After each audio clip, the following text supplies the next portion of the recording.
Oh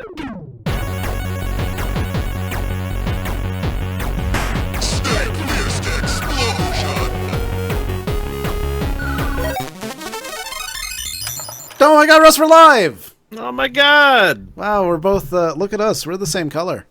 Mm-hmm. Which, I converted for you. Yeah, before you were very colorful. Vibrant. Yeah. Now you're a little bit less colorful. Just gray and, yeah. Not high contrast enough. That's another thing. I gotta change that. Even though our cams look mostly correct, mine still has that like low frame You're low rate in your bullshit. frame, yeah. Well, I meant the frame. Oh well, rate. you're also low in your frame. Because my camera was apparently made in the 1980s. It's like a 1980s security camera. Hello, everybody. Hello. Oh man, the first ever. Man. Okay, so people watching right now, this is the first ever Patreon live stream. Is the word for You're more special than other people now. I mean, I didn't want to say it that way. I kid. Here's I don't kid. Here's what we at the risk of sounding like a bunch of dicks to people who don't contribute to us on Patreon. We're making this a Patreon live thing, and then later on it'll like the replay will be available on YouTube, and it'll also be an audio podcast as well. There we go. How's that? That makes more sense. Yeah. And of course, anybody who's watching the replay is like, fuck these guys. They're just treating other people better because they were paid to. And yes, that's true. That's true. Mm-hmm. Chad's here. Hi. Hello. And hello, everybody that's here watching, like Gaming Monkey and Blues Machine and Gaming Monkey again and Travis Riley and Quarter and Eric Reardon. Hello. And we got a small crowd. We got a small group, and it's gonna be nice. Oh shit! I keep on kicking things.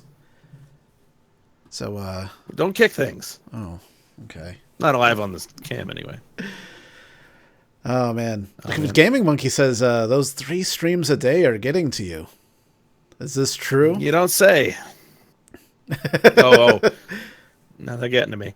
I do sleep enough for the most part, but no, it's just what I look like. Thanks. No, he just made his cam black and white. It doesn't look like that in real life. Yeah, no. It's like in a video game where like as you get shot, everything is more and more black and white.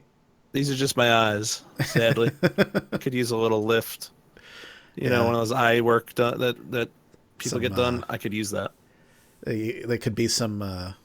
You could use some. That's just life. That's just life under my eyes. Okay. The life is out of my eyes. It's now under it. Rednecks is like. That's what the fuck I say. These podcasts are pay to win. Thing is, like, last month I started. I mean, this isn't the podcast part yet, just so you know. But last month I was going hard with doing the solo streams. I didn't really have enough time to do what I used to be doing with the Patreon things, like doing solo streams for Patreon. Right. I didn't really get a chance to do that because if I had a moment a moment that I could justify doing anything, I really wanted to spend it streaming to everyone. You're a full-time streamer these days. Yeah. That's your job. What's that like? Stressful. I mean, I could go into detail, but we're not quite live yet. Before we do go live, I do want to say to anybody who's watching right now, this will be on all kinds of things like iTunes, Stitcher. It'll be on SoundCloud, and if you're wondering why we went from 17 to 19, there's episode 18 that was audio only that we did with Julie, One Shot Girl, and it was probably it's close up there in our most popular podcasts. right behind the one that we did with Hike. Really? Okay. Yeah. Well, that one's been around longer. True. I feel like that other one could take it over. It's building fast. Yeah. Yeah. Pretty easily. Russ is Chinese? No, Quarter. Or are you? Not that. Did you convert? I wasn't pulling over here. I was pulling under here. Did you convert, Russ? I already converted to black and white for you. And now I want you to convert to Chinese. What's the problem? Well, that's enough. That's too much. You're asking too much of me. So Chad. Hello, Chad. Hi. How are you? I just love that so far. Chad, the things that Chad has said is hi. Yeah, I'm. And also, how are you? Don't give him that. How are you? Yeah, That's true. I did ask you how you were doing. So I'm doing all right. I feel like you can tell. Chad, you've been playing the Battlegrounds with Julie. Yeah. Well, today was the first day that I played Battlegrounds with her. Okay. You Yeah. played a lot of H1 with Julie. Yeah, I play H1 with her whenever I can. How was Battlegrounds? Did you learn anything? No. I mean, Battleground. I feel like I've gotten the hang of Battlegrounds. My biggest thing with Battlegrounds right now is I got to finish or I got to get better at my end game. Like I'm really good at surviving through to the end. Right. Yeah. And then and I get kills along the way, but towards that last 5 people, it gets rough. I'm like I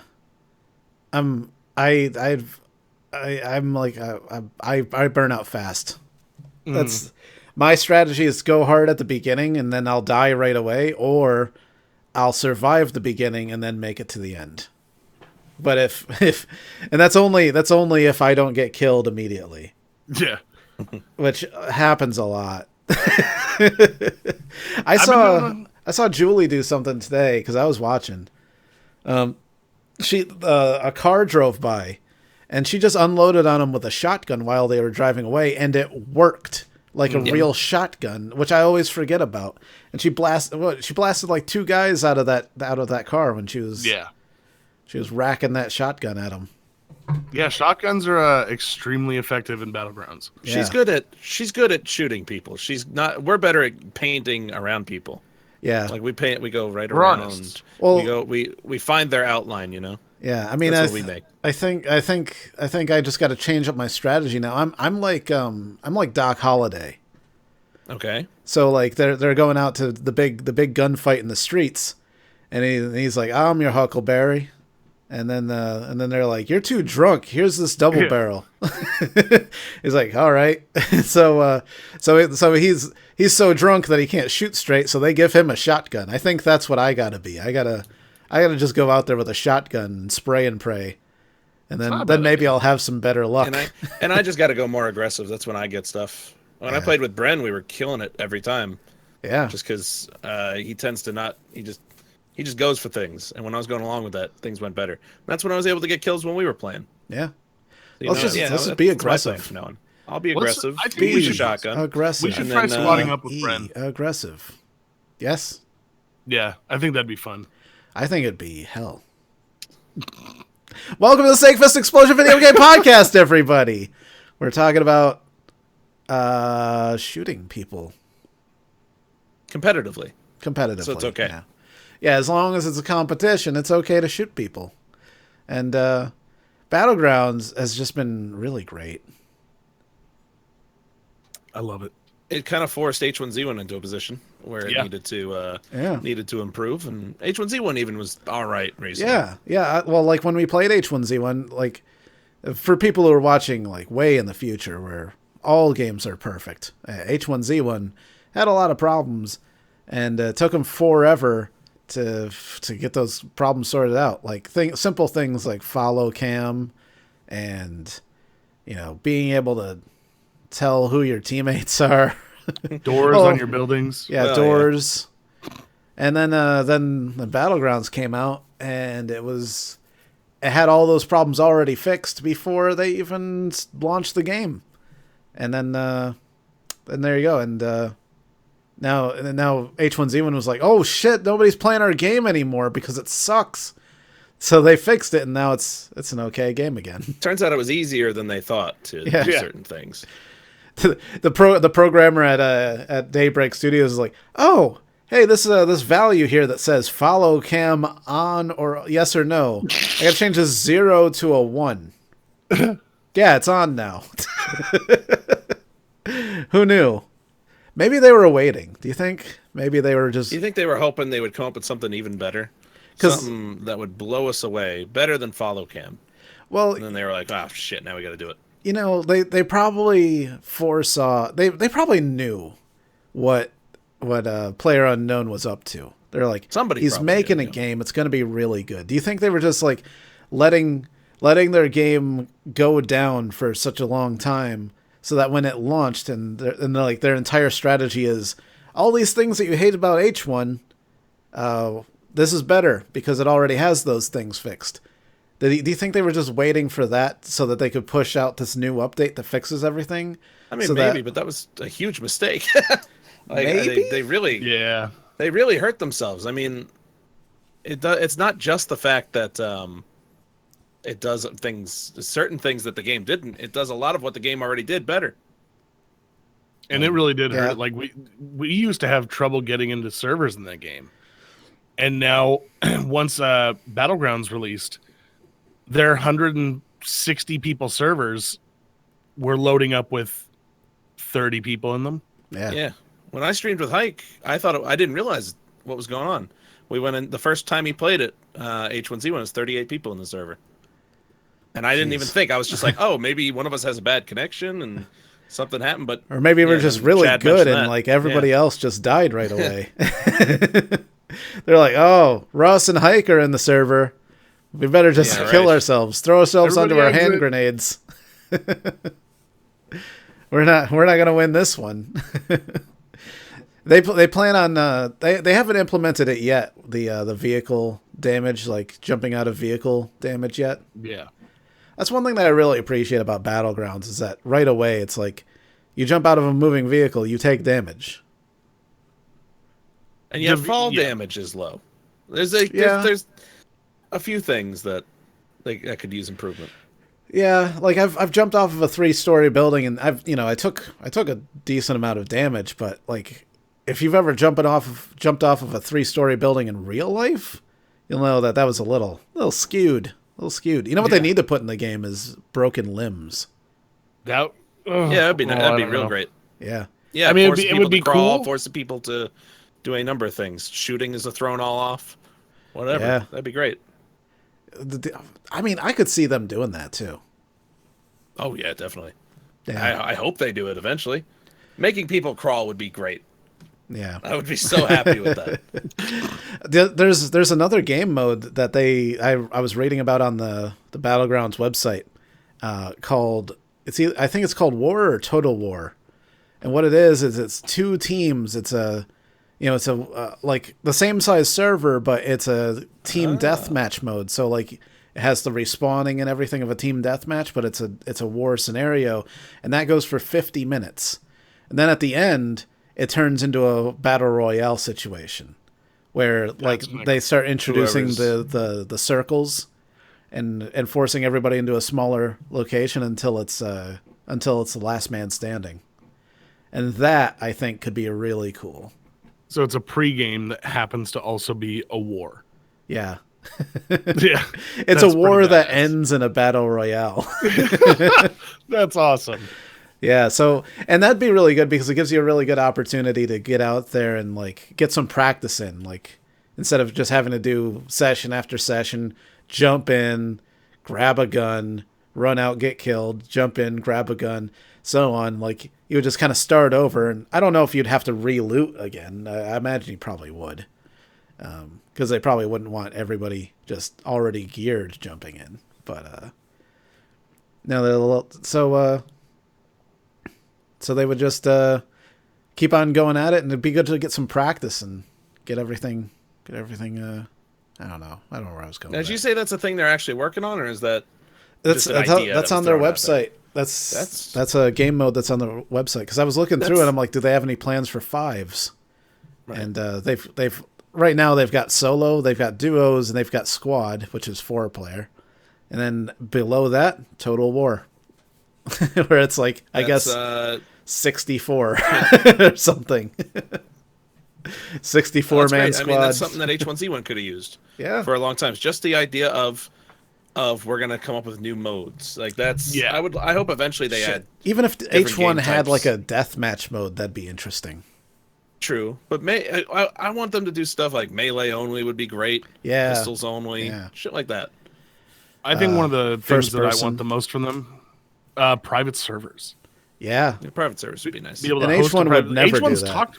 They've talked about it. They've talked about. Really? I can't remember exactly how they phrased it, but what it was, whatever it was that they explained, it was essentially private servers, and they talked about this back in I think around Thanksgiving.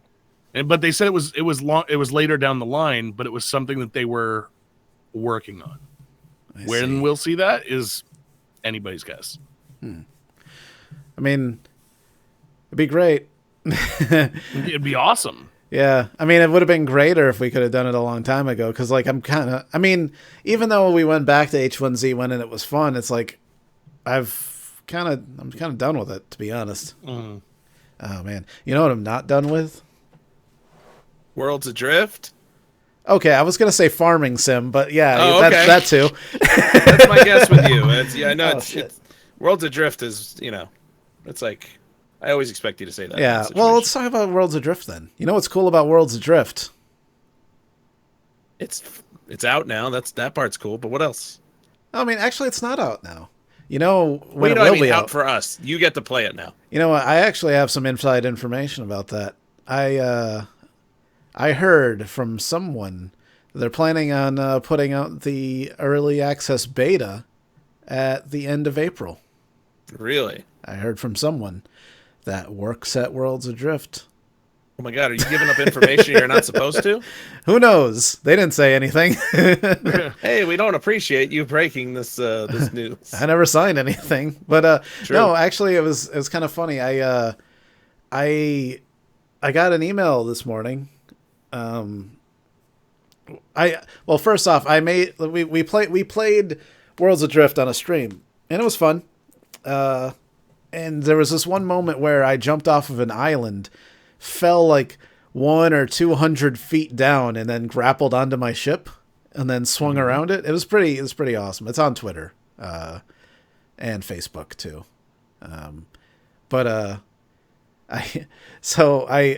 I tweeted that at Worlds Adrift, and then this morning they emailed me,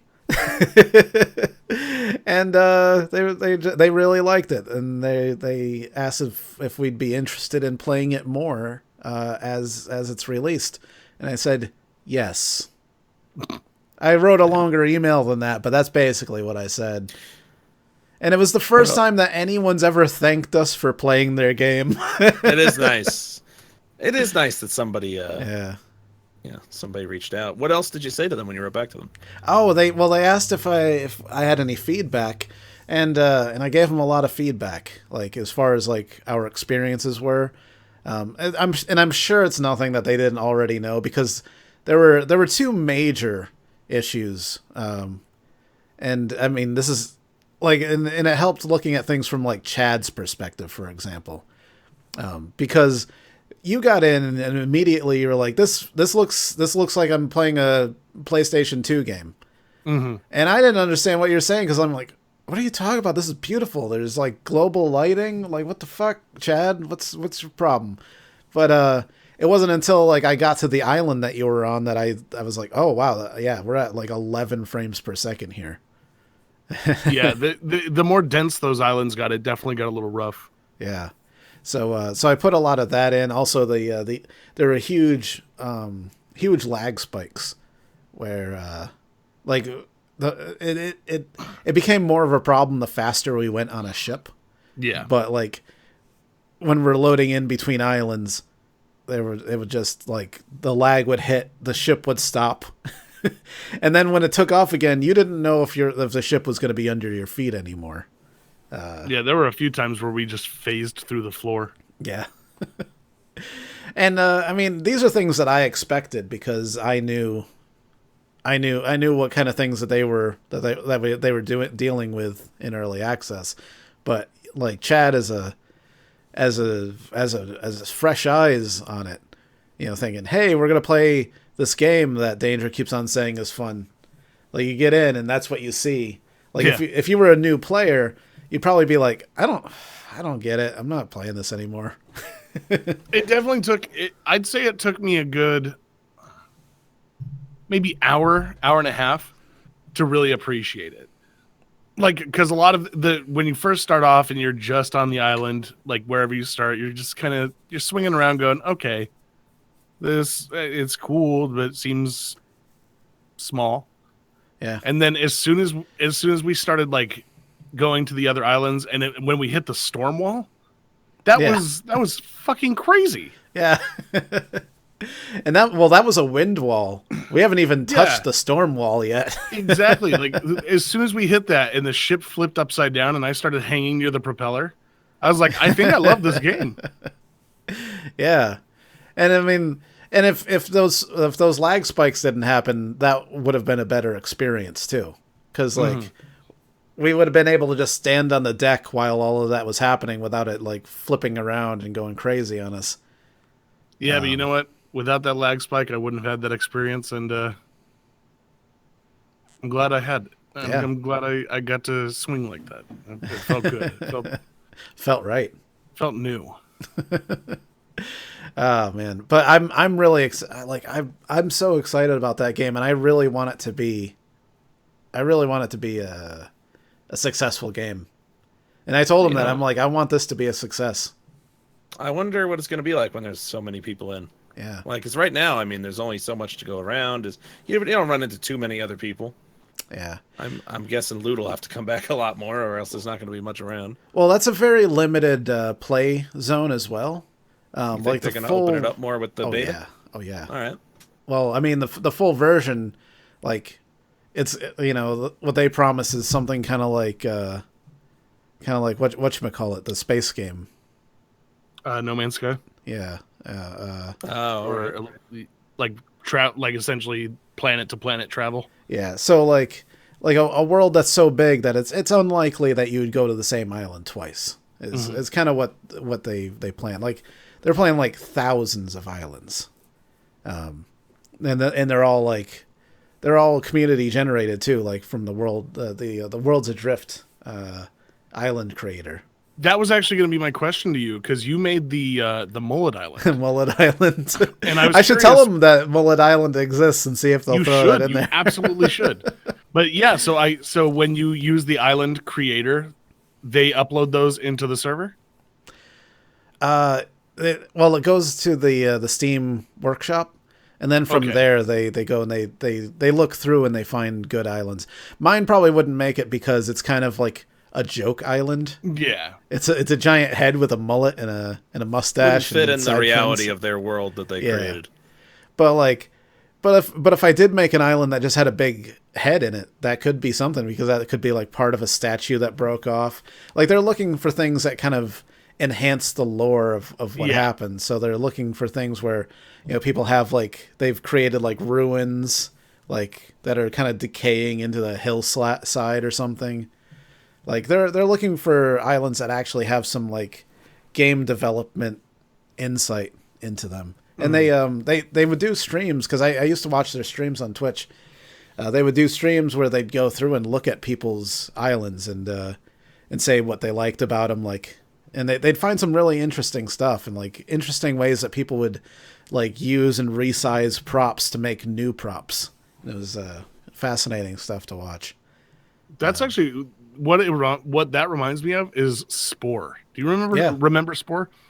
That was one of my favorite things about that, was the fact that like it was an online game in the sense that anything created by you got uploaded to their server and would be experienced by all the other players in some capacity. So like I came upon a planet once and it was attacked by alien ships that looked like Mario. Somebody built Mario as a flying man, and it was all ship parts. And all of a sudden I had these flying Marios attacking me. And I thought the idea of community generated content being introduced into the game is the coolest fucking thing ever. Yeah. Yeah, totally. That's pretty hilarious. I got attacked by Mario. It was amazing. Oh my god. But yeah, I actually right before we did this, I'm just gonna hit record real quick because I noticed I dropped some frames earlier. I don't know when that happened. Yeah. You did robot at one point, so yeah, weird. It sounded like something happened, but it was. Hopefully, I didn't lose too much. It's like 1,300 frames. But yeah, what was I saying? I forgot. You were playing before we started this. Oh yeah. I was just messing around on the ship. Remember Dan? Yeah. Dan was this guy that flew up, glided up to our ship, and he was messing around with you guys, but then he glided onto the ship that I was on when I was trying to meet up with you guys, and he hung out with us, and he gave us a bunch of shit. The ship looks nothing like what you remember. I mean, it's still the same frame and everything, but he put like armor on it, like it's a fully armored hull. Dan was a big help, man. I can't wait to see what he's done with it. Yeah. Also, his useful information too. He knew a lot about the game, which was really nice. Yeah. He was really good. And then I think he subscribed to the channel and then was watching himself and he was responding to us. It was great. Oh, really? Oh, right. Yeah, he was watching. The guy who watching. subscribed. His name was Dan something or other, and yeah. I didn't see his name when he was responding to us in the in-game chat to certain things we were saying. Yeah, so that's why I do remember that. Watching. Yeah. Oh man, but I'm excited about it. I'm excited about a lot of games. Worlds Adrift being one of them. What's the other one? Fuck. Escape from Tarkov. Farming Simulator? Okay. Well, Escape from Tarkov. No, you mentioned that earlier. I wish that Escape from Tarkov would hurry up and take off already because it's such a good game, but like not many people are playing it right now. Well, how quick are they? I know they just did another update. Yeah. It does feel like they've been doing the alpha for a little while now, right? Yeah. Before we got in, a few months, like 6 months maybe. Really? Because I could have sworn like the earliest closed alpha was almost like a year ago. Well, maybe 6 months, but it just feels longer. And hopefully they don't take forever to get to the next stage. Because I remember when I first looked at their website, there was something on it where it was like beta coming November 2015. That's right. It was like some old date, and it was like, what? We're in the middle of 2016 at the time. And so like they weren't updating, they weren't keeping their own website like up to date. So hopefully they don't take forever to get to beta.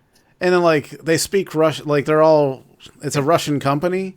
So like the only way that anybody gets any information other than like unless you speak Russian is like the people that translate what they say and then put it out there. I think they have a community manager that is like speaks English and Russian, but like not a lot of information comes out of there.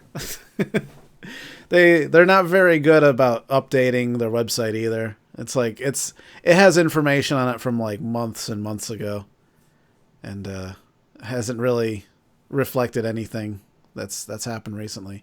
Farming sim. Yeah, farming sim, man. We've done it twice so far as of recording this. Yeah, and we thought the first time we had almost 300 people watching. Yeah. The second time we had over 300 people watching. Yeah. And it boggles my mind. I don't know what it is, but it is a lot of fun. Those were numbers that we usually only got on a GTA stream when there was a new content, like a new patch released. And now all of a sudden it's like farming sim is what people are tuning into, and it's like, what? But it makes sense because we have crazy amounts of fun when we play farming sim. Well, we have games that we have fun with that aren't obvious games, but people don't usually show up to those. That's, I think, what really separated it, that made it the biggest surprise of it all, was that people were there in really big numbers. It wasn't just like, we got a lot of new people during that too. It's, and like we play Borderlands and people come in and be like, what's Borderlands? And we're like, what? How do you not know what Borderlands is? But like we play farming sim and they're like, this is my favorite game. You drive tractors. I even played it with Hike, and you know what? He got like twice or three times the audience we got for anything else that day. Yeah. People are looking for that game. It's strange. Yeah, But sometimes understandable people because just it's want to drive fun. tractors, you know? Yeah. I remember when I was really young, and my dad used to visit me, back before he disowned me. Like, he would always try to buy my affection, and the way that he would buy my affection is by buying me like little farm toys, so like little like die-cast tractors and stuff, and like specifically, I remember at one point having like a tractor that had a manure spreader and a baler and a thing that would pick up the little plastic bales that it would shoot out. And I'm thinking now, I'm like, man, I guess kids just like tractors. Like kids just want to be farmers, I think. Like, I don't know why. Maybe it is something, because I wouldn't normally think that, but maybe you got something. Maybe it's a subconscious thing. Like, maybe it's not the same way, like, if you're a city kid, but I think, because, like, when you're a kid where I live, it's like having a tractor is like having a monster truck. It's this enormous machine that your grandpa drives around in his backyard. And you're like, God, that thing could just drive over anything. Like, I remember my grandfather having this really old tractor from the 40s that he would just go and, like, mow the back part of his property with, basically. And like, whenever I would hear the tractor fire up, like the little path that he would drive on to get to the back part of the property, I just like line up a whole bunch of Matchbox cars. Okay. And wait for him to drive over them. I go over and be like, wow, he smashed these things to shit. And I was like 3 or 4. Well, kids do love destruction. Like, he destroyed my toys. Yes. So I don't know. There's something there that speaks to kids. Kids love tractors, I guess. And destruction. And the way we play Farming Sim is as close to that, the combination of the two, as you can get. And I mean, like like dragging like a plow behind a tractor is kind of like destroying the earth, like in a very organized manner, because like you're tilling the ground, and you're just ripping up the dirt, and you're ripping Mother Nature a new one with a tractor, I guess. There you go. That's a real nice way of putting it. Chad, how did you like farming? I need to learn more about the equipment, but the actual experience of being in there and moving around and everything, it was funny. Yeah. I think that's we're pretty good at making even the most mundane tasks ridiculous. So I don't know how it would play for most other people, but we did see that one guy who we rated who was doing the jumps with the trucks, and it was like, all right, you know what? There is something to this game. Like, it's not as straightforward as just, oh, I gotta go tend to the crop. Like, it's a pretty ridiculous game if you're willing to let yourself get to that level. That said, people play Farmville. It's true. Like, yeah, that's true. Like, you till the ground, you plant something, and you watch it grow, and then you pick it, and then you till it up and plant something, watch that grow. Yeah, I mean for gamers, for somebody who's looking to like go in and have like an experience or something, like see something crazy, you wouldn't think Farming Simulator, but it works on both of those levels. It works for somebody who wants to just go in and do a grind, somebody who wants to go in and just plow fields. It's perfect for that. And if you want to make it weird and crazy, it's really good for that. Yeah. I mean, after we were done with the last stream, who was it that was there? It was Moto Brado was there. Who got us the Moto server? was in. Jay Witt got it. Stupid Flanders was Stupid in. Flanders was there. Panda. Yeah. Panda. We just sat there jumping trucks under the roof of the house. Like, in hindsight, we should have been doing that during the stream because it was hilarious. Oh, and Hainsey. Hainsey was there. Hainsey was the biggest one out of all of us jumping trucks onto the roof. I think he got most of the trucks on the roof. That sounds about right. But, like, I don't know. Maybe it's just that it's one of those games where it's like there's a way that you can play it, and then there's the way that we play it, and that's just more entertaining. Like we do it the wrong way, and that's more entertaining. And even people who are looking for serious farming, we do it in such a way I think amuses them. Yeah. Like, it's not like, oh, these people don't know anything about farming. It's like they get it. Yeah. Like when I was logging and I filled up the pickup truck as much, like we had a log truck, but I wanted to fill up the pickup truck, and it was to the point where it was just doing wheelies the entire way there, and I had to like drive in reverse because it was so weighed down in the back. Yeah, it's not like Second Life where when the people who don't know us come in and see it, they're like, You're misrepresenting it. Well, I guess Second Life people are probably automatically on the defensive most of the time. Yeah. Most people think they're a bunch of fucking weirdos of Second Lifers. Speaking of which, that's something we should do again. Oh yeah, it's been a while. Yeah, we had a bunch of plans for Second Life, didn't we? Like, well, we wanted to get Snakelandia in there, right, and I've done none of that. Well, then we, shortly after we discovered Farming Sim, Worlds Adrift came out, Escape from Tarkov came out. So there's a lot to do. We always have time. Yeah, we always have a lot of things we want to do and play, and there's just only so much time to do it. Yeah. We need to make a list, like what are the games that we need to play right now? Project Zomboid. Project Zomboid, sooner than later, would be great. Yeah. We got the airship game. Speaking of airships in games. Oh yeah. What was that one called? The new is that the new Guns of Icarus? Yeah. Yeah. Guns of Icarus Alliance or something. Let's not forget about, and this is not priority, but eventually Dying Light the Following. I think we should really try 7 Days again. Yeah, I agree. Okay. 7 Days to Die. Like, I personally didn't like it that much either when I played it, but I would like to give it another shot because I feel like there's give it a scratch. I'll give it a scratch. Oh man. But then of course, Farming. I'm throwing all the other ones on there that we got to play at the same time because we got Farming Drift.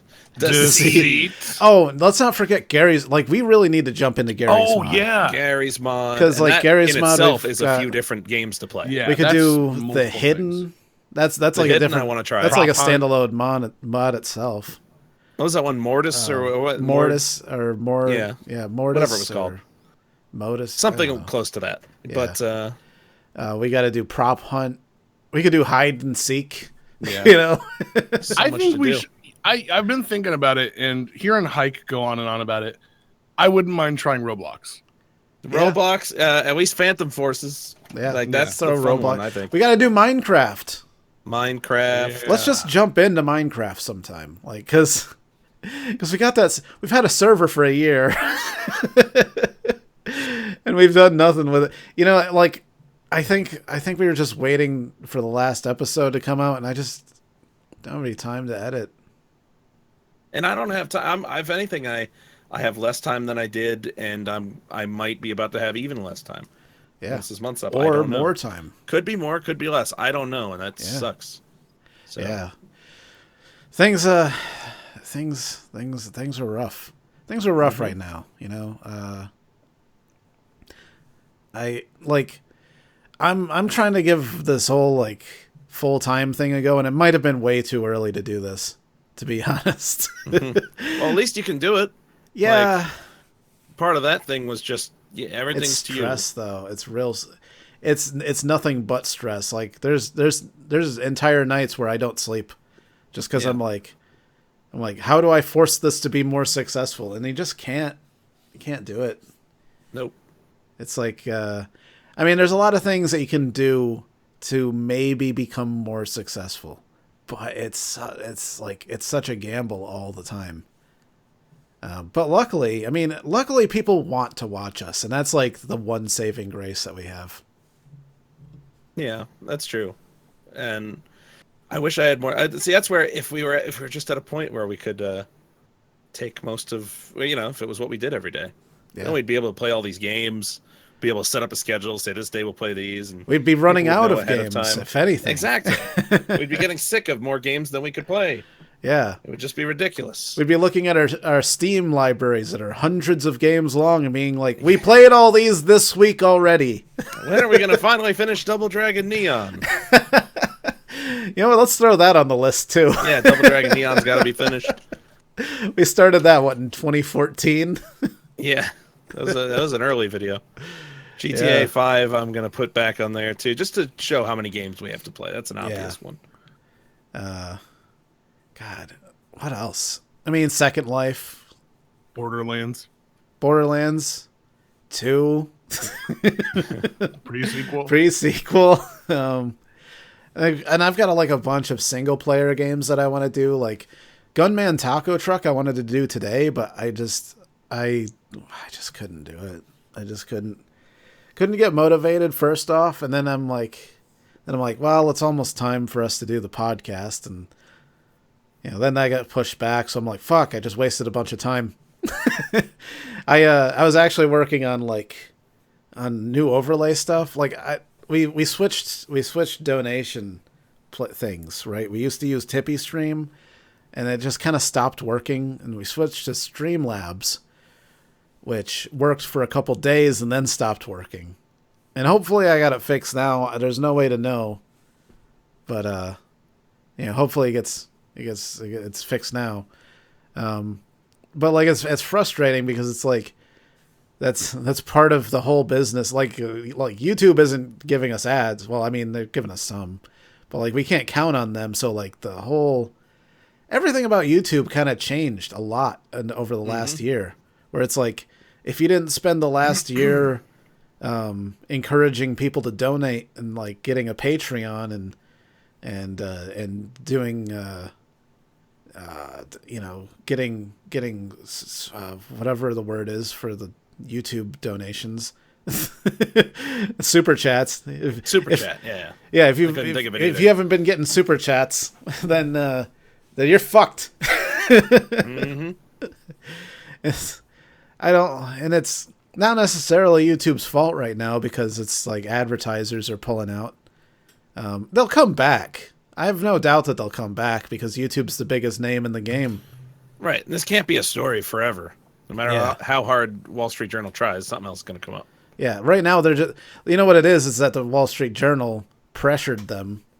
And now they're like, we have to pull out or else we look like a bunch of racists. So after that cools down, they'll come back. But until then, it just kind of sucks. Mm-hmm. Which makes me so glad that I picked now to go full time. Well, and I mean, imagine how it could be, because honestly, if you look at there is growth lately. Yeah. If we were looking at our analytics, what is it's steadily growing. So it's not like a lot of people. Most people who are already established are looking at things going down. Yeah.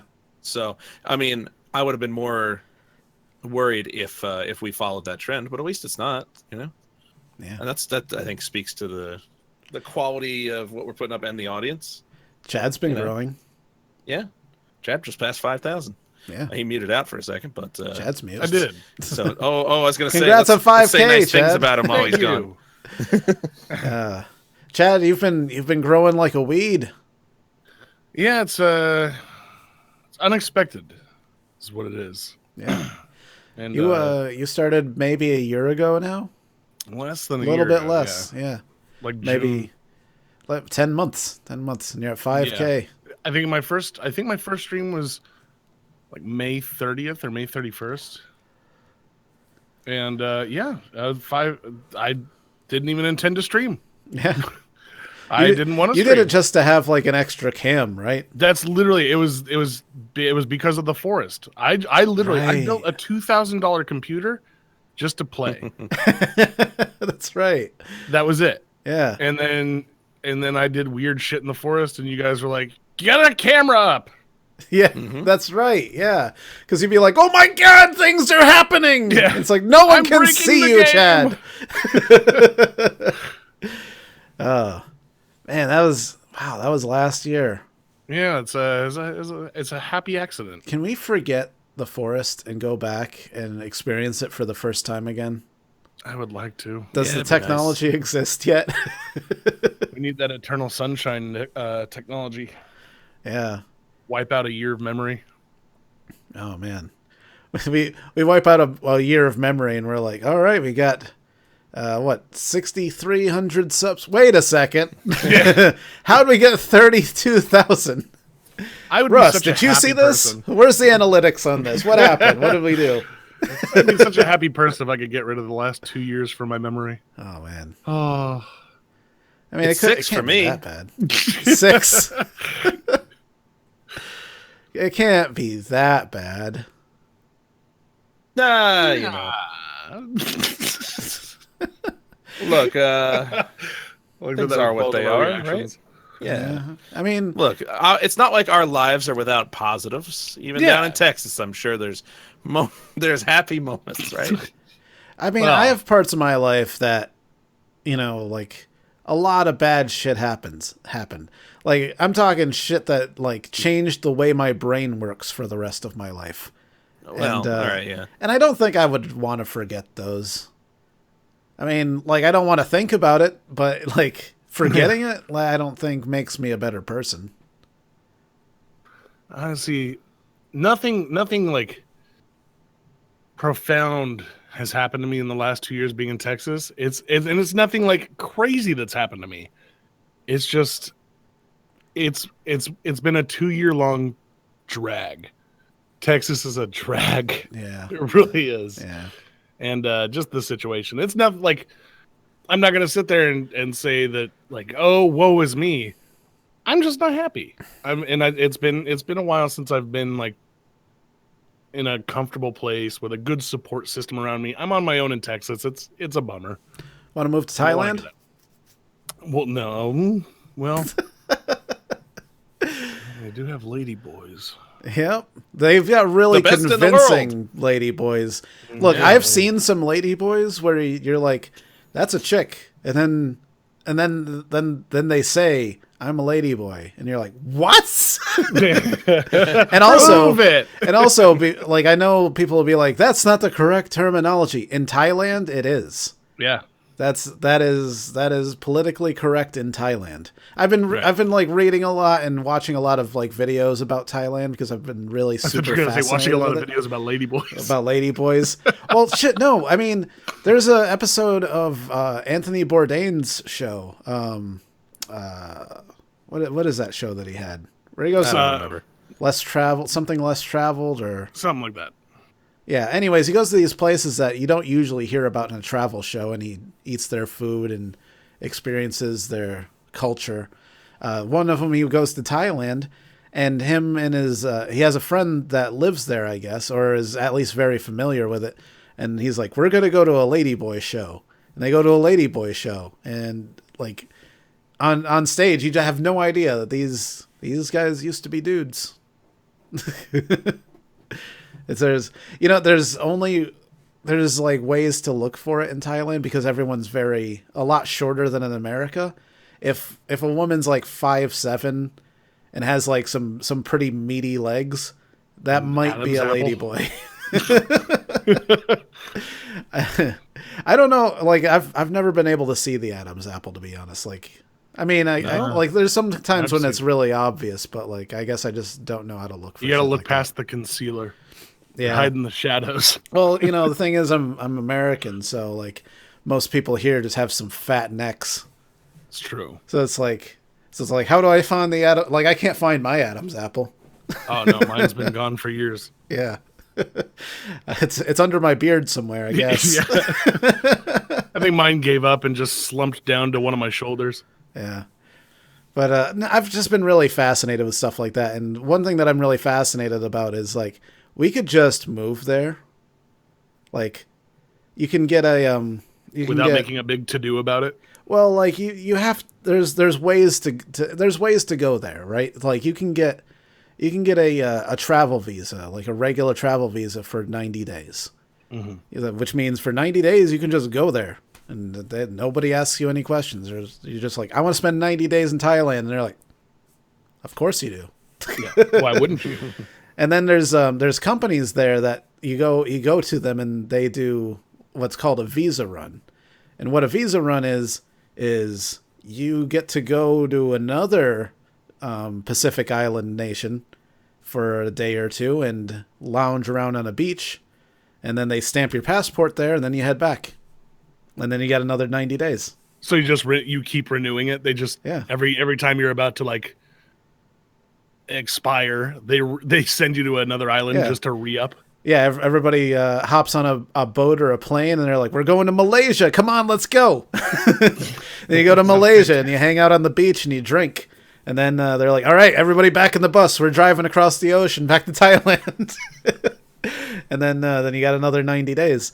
And what's even more tempting than anything is, like, the cost of living is, like, an eighth of America. And I'm talking, like, an eighth of what I pay.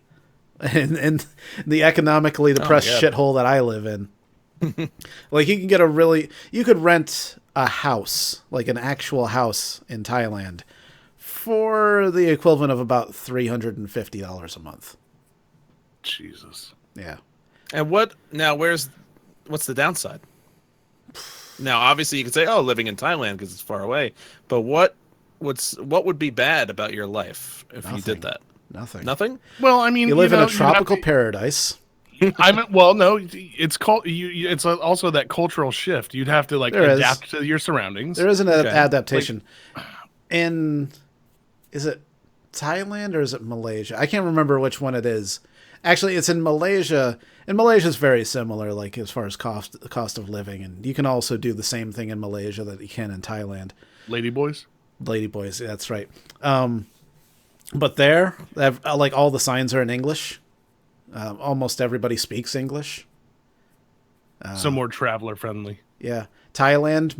I think most people speak English in Thailand.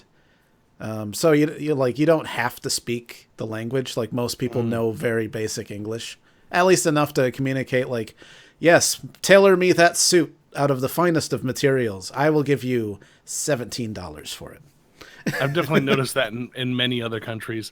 I think we're one of the only countries where, like, somebody from another country comes in with their language, and we're just like, learn American, talk dummy. American.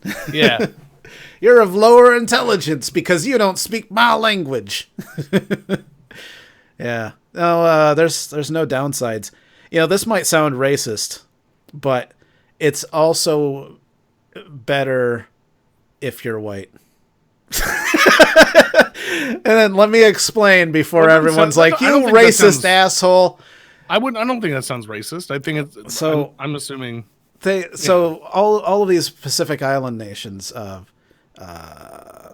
Thailand, Malaysia, the other one where the raid was made, Indonesia. Yeah, they were all colonized by white people, by Europeans.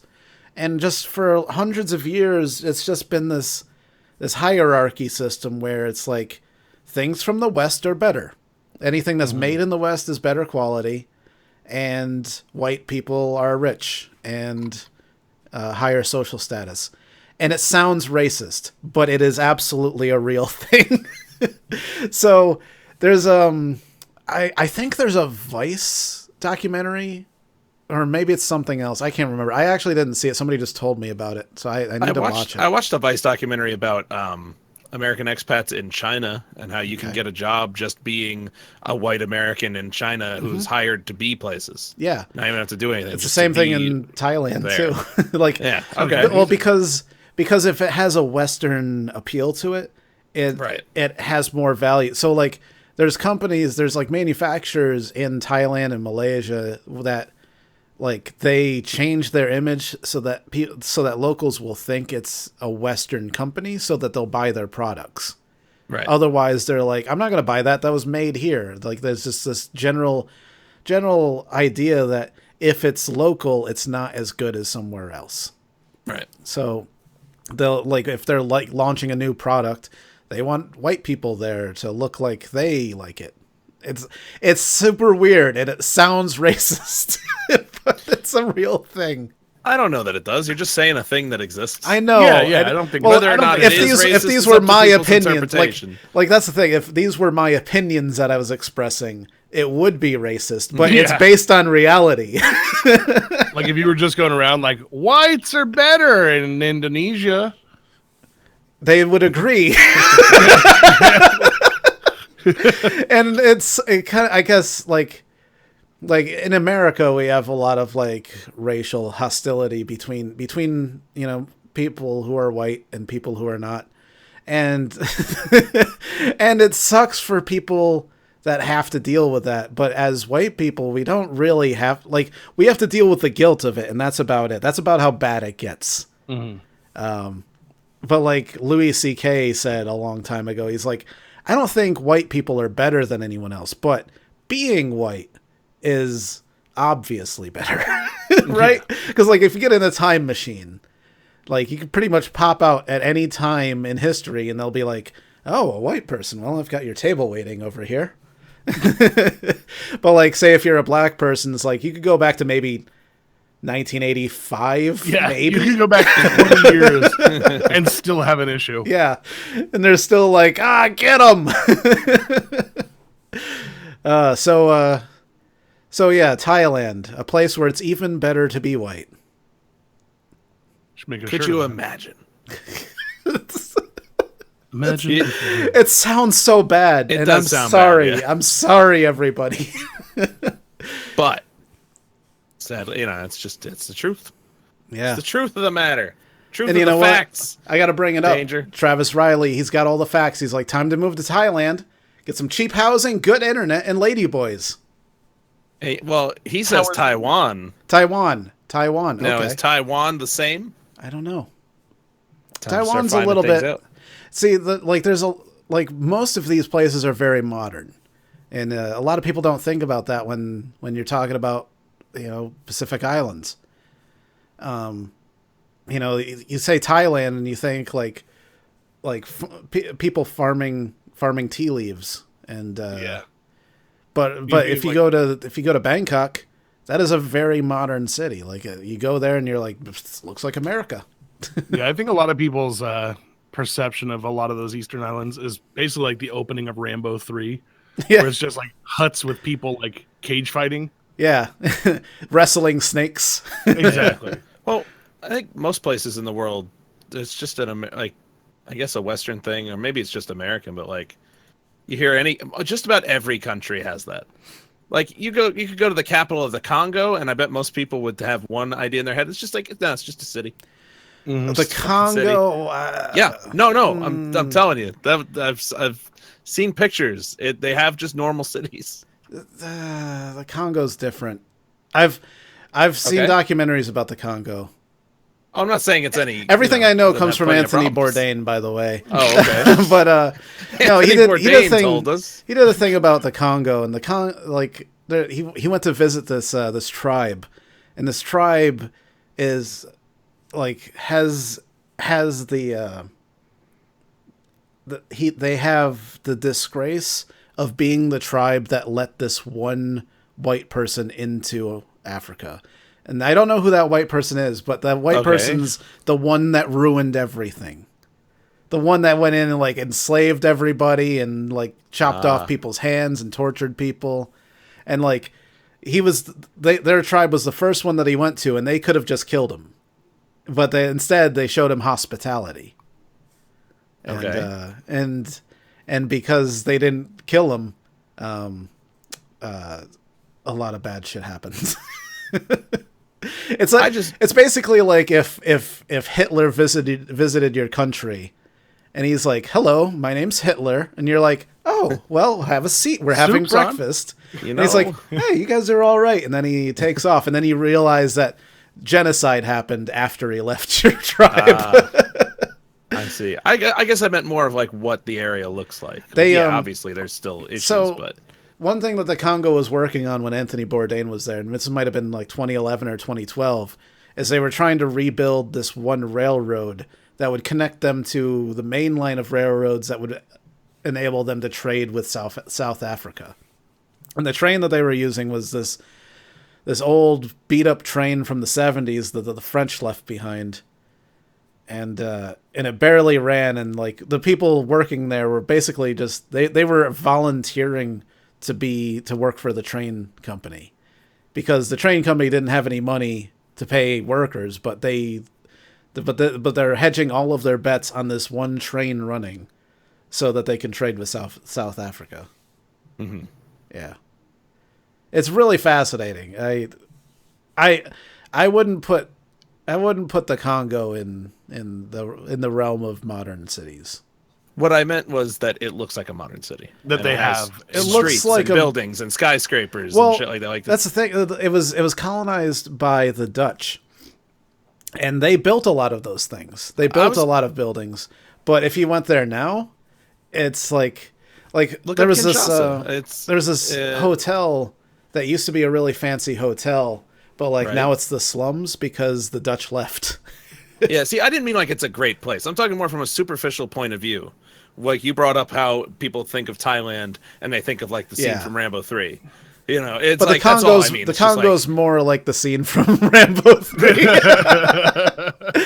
But like South Africa gets that rep too. And if you go to what is it, Johnstown or the big Johannesburg. Yeah. That place is legit. That's like an actual real city where people live, and I mean, don't have expensive things around there because people will steal them. But South Africa is also very heavily European too. Yeah, that's one thing that a lot of people don't realize. A lot of white people in South Africa. Oh yeah. In fact, when I went to England back in 2004, the first family we stayed with was this mother and her 2 daughters around our age. Yeah. Who were from South Africa, and it was crazy. It was hearing about it. They were like, basically most of it looks just like London. Yeah, I mean that is the place that you go a few decades back. I mean, there's all the things where it's apartheid and shit. So it's a pretty white area. Yeah, it's but just like the one place. And then there's Libya, and before they killed their dictator, Libya was kind of a shitty place, but since then things have gotten better. Have they? Yeah. Okay. What's his name? The guy with the funky glasses. Oh god, that guy was the worst. Yes. Who was his name? I don't want to go out on a limb, but what was his name? God damn it. I don't remember anymore. Gaddafi. I don't want to go out on a limb, but Muammar Gaddafi, he's kind of a jerk. And that's the thing is it got to the point where everybody in the country was like, none of us like him. like the few supporters that he had, he'd be like, all right, well, I'm gonna chop off your hands and rape your daughter. And then it's like, what? No, I don't like that. And then they just overthrew him.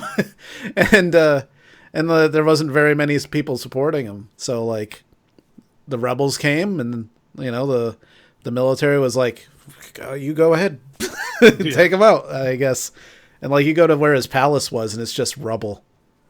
They tore it the fuck down. They were mad. They were kind of mad at Gaddafi. Yeah, they were like, "Hey, I'm not too happy with you." They all yelled that at him together. You keep killing and raping us. I don't like it. Peeved. Sure do wish you'd stop. That was a chant. Sure do wish you'd stop. Sure do wish you'd stop. I mean, you know what? I mean, I haven't seen it in a textbook, but I believe you. Mm-hmm. I watch a lot of Anthony Bourdain. I get that impression. Yeah, I love his show. He's great. You should. He has a good cameo in The Big Short. You should see that. Okay. It's the movie that made me understand the 2008 stock market crash.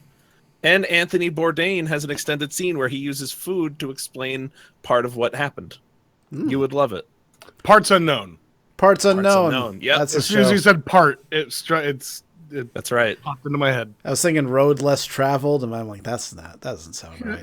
That's a good title too, don't? You know what? You were in the ballpark. Right?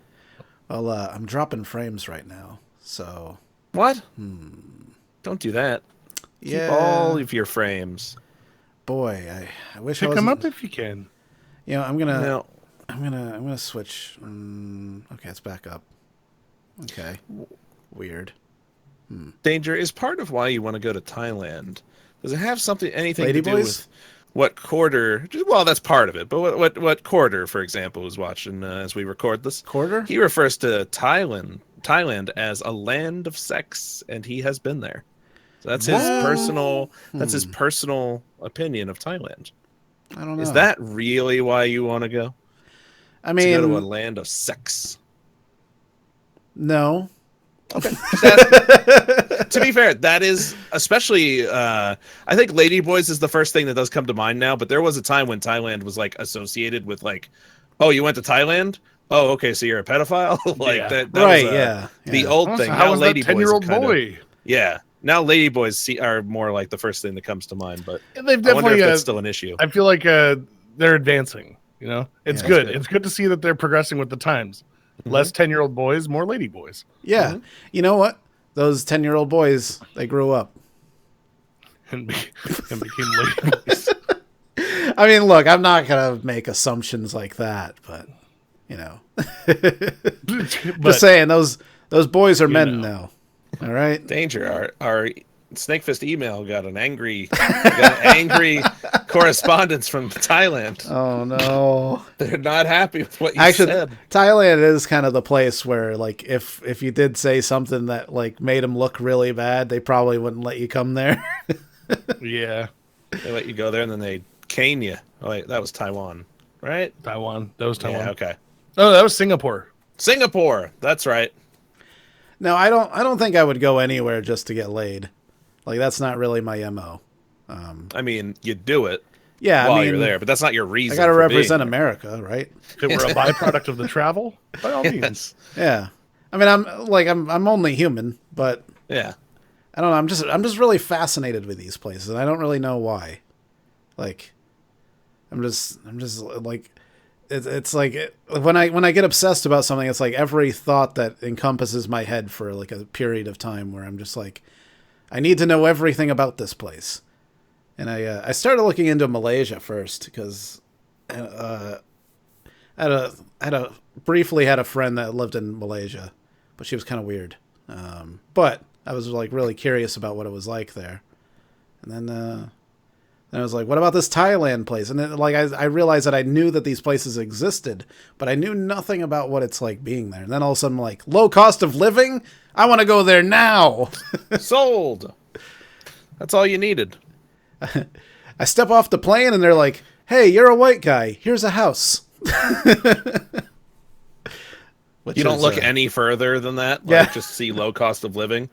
Yeah. Chechnya, low cost of living? I'm sold. I mean, it's something that I think about a lot now because, like, you know, I live in a shitty place and I don't like living here. Chad lives in a shitty place and he doesn't want to live where he wants to live. You live in a place where it's too expensive to live. Yeah. And it's like, we should all just move. But I don't want to move somewhere where I can't afford to live there, which is most places in America. I was looking into Vegas, and Vegas I would is love one of the to live lower in cost Vegas. of living places that I've seen. As Yeah. far as major cities go, yeah. Yeah, we- Vegas is very, Can very we be low cost right now. prostitutes? We If could. That's your business. It's Yeah. legal. I mean, I was thinking we go in as a I mean, it's group not venture. totally legal. But, well, I mean, you know, you register, you join a brothel. Yeah. We'd have to go join. What? I wonder if they're because you know the famous one is the Bunny Ranch. Yeah, but I don't think in they'd Nevada. take us. But what I'm saying is there a male Dude prostitute ranch? version, a dude ranch? Yeah, there you go. Of, There's got to be a dude ranch. all right, And I'm if gonna there's look up. not, maybe. We just found our new business venture, Yeah. male brothel. And then we vlog it.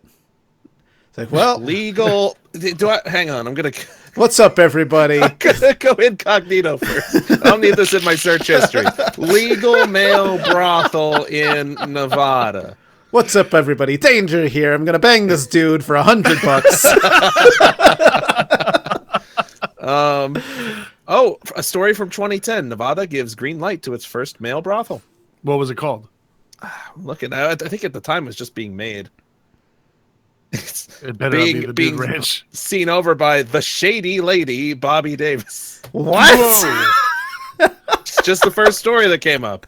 No, I don't see a name yet. Let me see. I don't see anything like new about it. So maybe they just were like, "Hey, we're gonna do it," and then maybe it fell through. I don't know. Oh, the Shady Lady Ranch. You know, Travis Riley called. says no one wants to live in Vegas because of the annoying drunk tourists. But what if we what if we never leave our house? Yeah, seriously. And plus, there is Las Vegas, which is more of where the residential area is, and that's where my uncle lives in North Las Vegas. Like, it's a normal area. I actually know a few people that live in Vegas, and every one of them loves it. Hey, what about Reno? Reno's kind of trashy, I think. That sounds great up there. I love a little bit. I love a little trash. Well, I have some bad news. Okay. Shady Lady Ranch closed. No, permanently closed. Competition. Yeah, it's true. So that and take that spot. Are they selling the property? Looks like it's been out of business for some time. 2014, it went out. So there's room there for somebody to move in. Yeah, corner of the market. Clientele. I guess so. You know, when you think about it, like people are like, "Oh, I'm gonna be a male prostitute," and they're like, that's hilarious. Nobody pay you because you're a dude, and nobody pays dudes to get laid." And it's like, yeah, but there's gay people out there that would pay dudes to bang them. Yeah, like you always think like women don't pay to get laid, but you know some do. Yeah, some do. I mean, it does happen. Yeah. There's a market for it. There was a reality show that followed a bunch of them around on Showtime called Gigolos. It's like, it was a thing. So, you know, there is that. But yeah, you're right. And plus, you two would qualify for the bear category. Yeah, I would tear it up in the bear community. Yeah, so yeah, Chad would be a millionaire right now if he just became a bear male prostitute. A bear gigolo. Yeah, bear gigolo. You would be a wealthy man. You'd probably retire by now. I've been to like gay bars before, and where dudes have been like, "Hey, let me buy you a drink," and I'm like, "No, I'm here with her." I mean, I'll take. There was one. I remember this one time. I think it was like the first time it ever happened. I was like, it was like maybe 2008. I was seeing this girl, and she really wanted to do karaoke, and the only place to do karaoke was at this gay bar. And so I went. I hate bars, not gay bars. Actually, it was, as far as bars go, pleasant experience. People kept on trying to buy me drinks. I tell them, I should let you know I'm not gay, but I will take your alcohol. And then they just politely laugh and be like, "Oh no, that's okay." But yeah, she got super fucking smashed. It was really a weird night of my life, is what that was. And not because of the gay people, because she was so fucking crazy drunk.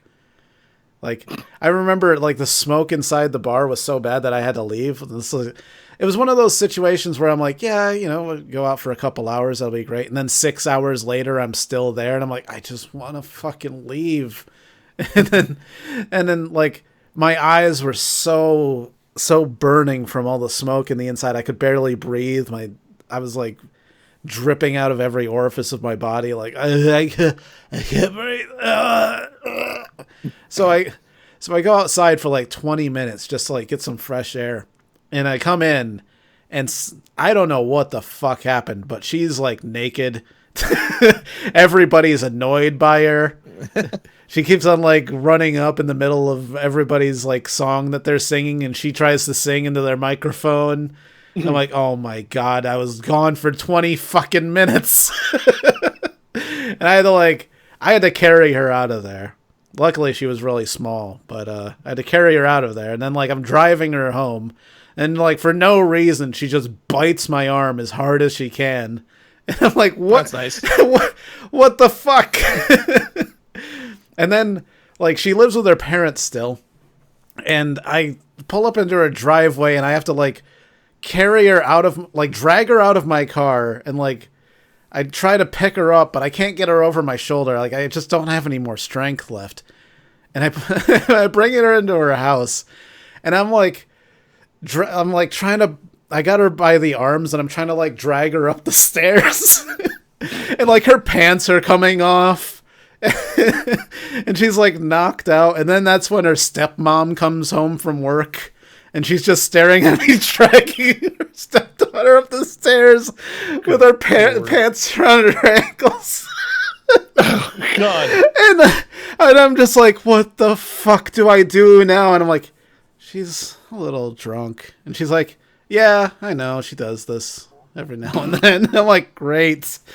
And then she just keeps on going. Like she was not fazed by it at all. She's like, yep, typical Friday, I guess.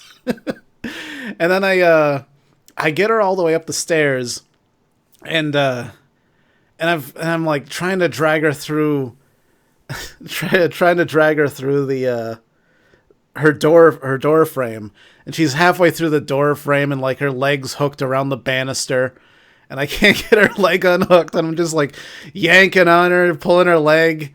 Then finally she like comes to, and she gets up and stands up, and I'm like, okay, great. This just got a whole lot easier. So I'm like, all right, I'm going to guide you over here. Then she throws up on me, and then and then walks into her room and like lays down next to her bed. And I'm like, good enough. And then I left. There you go. I don't think I ever told that story. It was a good story. I'm glad you saved it for us. Yeah. Well, there you go. And anybody else have a story like that? Yeah, but I'm not alone, am I? I've already told. I think we've told all our drunk stories that I can think of. I mean, Russ is like, yeah, went exactly like that, except it was Chad. Yeah, yeah. basically. But no, we told that one. I'm trying to think of if there's anything else. Can't think of anything really too bad. Maybe we need to move to Las Vegas so we could have more stories like that. We got to get more drunk. Yeah, I did look. Or get drunk more often. I did look it up, and you were right. Like I see a 2-bedroom in the middle of Vegas, right down the road from a country club, so it can't be that awful. It's like $695 a month for a 2-bedroom. That's fucking crazy. That's ridiculous. Yeah. I mean, look, that's like my area prices. Aspects, but yeah, that's like what I would pay if my 1-bedroom was a 2-bedroom. Yeah. Vegas is we can go down the street and double our money. we can take everything we make 1 month with the channel and put it all on black. Black, you can't go bad with black. That actually would be if we were at a point where the channel was successful, we could risk that. God, that would make a great video. We put it all on black. In general, I don't really gamble. No, I really don't, because I'm too good at it, and it wouldn't be fair to everyone else. You see, I have a system. I actually do have a roulette system, and I thought that I was the only one that had this system until I watched Game Grumps, and Aaron from Game Grumps was playing Dead or Alive Beach Volleyball, which has a casino in it. And what he does is he bets everything on 23. And then he bets everything that's on the thing to the right of the 23 and at the end of the table that's on the same line as 23. And you just keep doing that until it lands on 23. So like you have to calculate how much you're willing to lose. But when you hit it, it goes big. And I developed and it was the same number too. Aaron and I both picked 23. And it's the only reason I picked 23 is because I was playing San Andreas when I was 23 years old. And that's how I made all of my money in GTA San Andreas, is by betting on 23. And it's very important, much like a lottery number, that you never change your number. Because the minute you change your number, that's when it lands on your number. And you're like, fuck, everything. You have to go hang yourself. Yeah, and here's the thing, 23, there is a 1 in 32 chance that it'll land on it. Those are pretty good odds. So if you just stick to it and you calculate how much you're willing to lose in between that 0 and 32, then there's a really good chance that you'll come out with 10 times as much as you went in with. But don't let me do that in real life. Under your hat. Keep that to yourselves, everyone. Yeah, keep it under your hat. Because I know what'll happen in real life. I'll lose it all.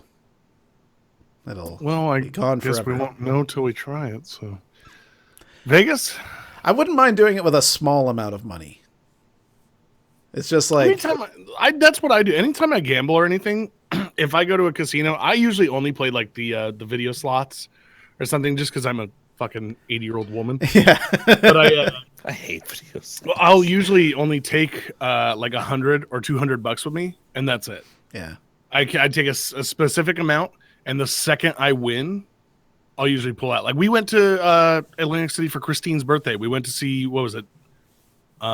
Mission Impossible, was it? Yeah, Or, I think Mission Impossible 4 we saw there yeah. at IMAX. So we went to see Mission Impossible in Atlantic City, and we went to have dinner first. And on our way from dinner to the movie, we stopped at a couple slots because Christine had never gambled before. And she was like, I want to do it. So I sat down at they went over to their own machine, and I sat down at a machine. I put it in 20. I hit the button. It paid out 80, and I was like, I'm done. Yeah. And I just left. I was like, all right, that paid for my whole night. I'm good. Yeah. You know, video, I don't know why people do video slots or video poker or video anything, because if you understand in the slightest how computer programming works, you would know that it's far too easy just to change a variable so that the house wins more. Oh yeah, absolutely. I mean, even the mechanical slots were geared in a way that it was highly unlikely that you would win, but at least that's fair. But like if you have an option of video poker, like first off, we've got video games already that do that. And second off, like you're in a casino, play real poker. Yes. Yeah, I won't sit at a machine for like 30 or 40 minutes doing the same thing over and over. The way I'll do it is if I'm walking past one and it looks cool, I'm like, oh, hey, look, it's the Munsters. I'll put in a 20, play it like 2 or 3 times. If I don't win, I cash out and I just keep walking. Yeah. So it's more like I'm willing to lose this much money, like a small amount of money, for the off chance that it might get me this much more. I'm not going to sit there and blow everything. Yeah. I don't like it. I've done it once, and it crushed me. Well, there we go, everybody. I would call that a complete podcast. We made it to the end. Yay! Vegas and Thailand. Yay! Vegas and Thailand. Maybe Lady there's- boys and male. Maybe there's a Vegas in Thailand. Maybe we can go there. The Vegas of Thailand. Maybe there's lady boys in Vegas. There's absolutely lady boys in Vegas. Well, thanks for listening, everybody. Make sure you follow us on Twitter and on Facebook and do all those things. And this is, if you're new to this and you're listening to it on SoundCloud, we're on iTunes as well, and we're on Stitcher. We're on everything, literally everything that you could listen to a podcast on. We're on it, and you should do whatever the subscription equivalent of that is, so that you can listen to all of our podcasts whenever they come out. And also rate it, I guess. If there's a rating system, give it one of those, because that'll probably help, I guess. Give it a rate. Couldn't hurt. Whatever the platform you're listening on, I'm sure there's a rating system, and I'm sure giving it a good one helps us in some way. Probably. Even if it's just called a good one, give it a good one. Yeah, give it a good one. Give it a fine how do you do. But thanks everybody for listening. We'll see you next time. Bye everybody. Bye. Bye. Bye. There we go. That's the end, everybody. But Oh, man. first ever Patreon live podcast. I dropped a lot of frames throughout the whole thing. I don't know why. There's a couple times I noticed the last time you started rubber banding a bit, like a few minutes ago, and I saw it dropped for a second. Weird.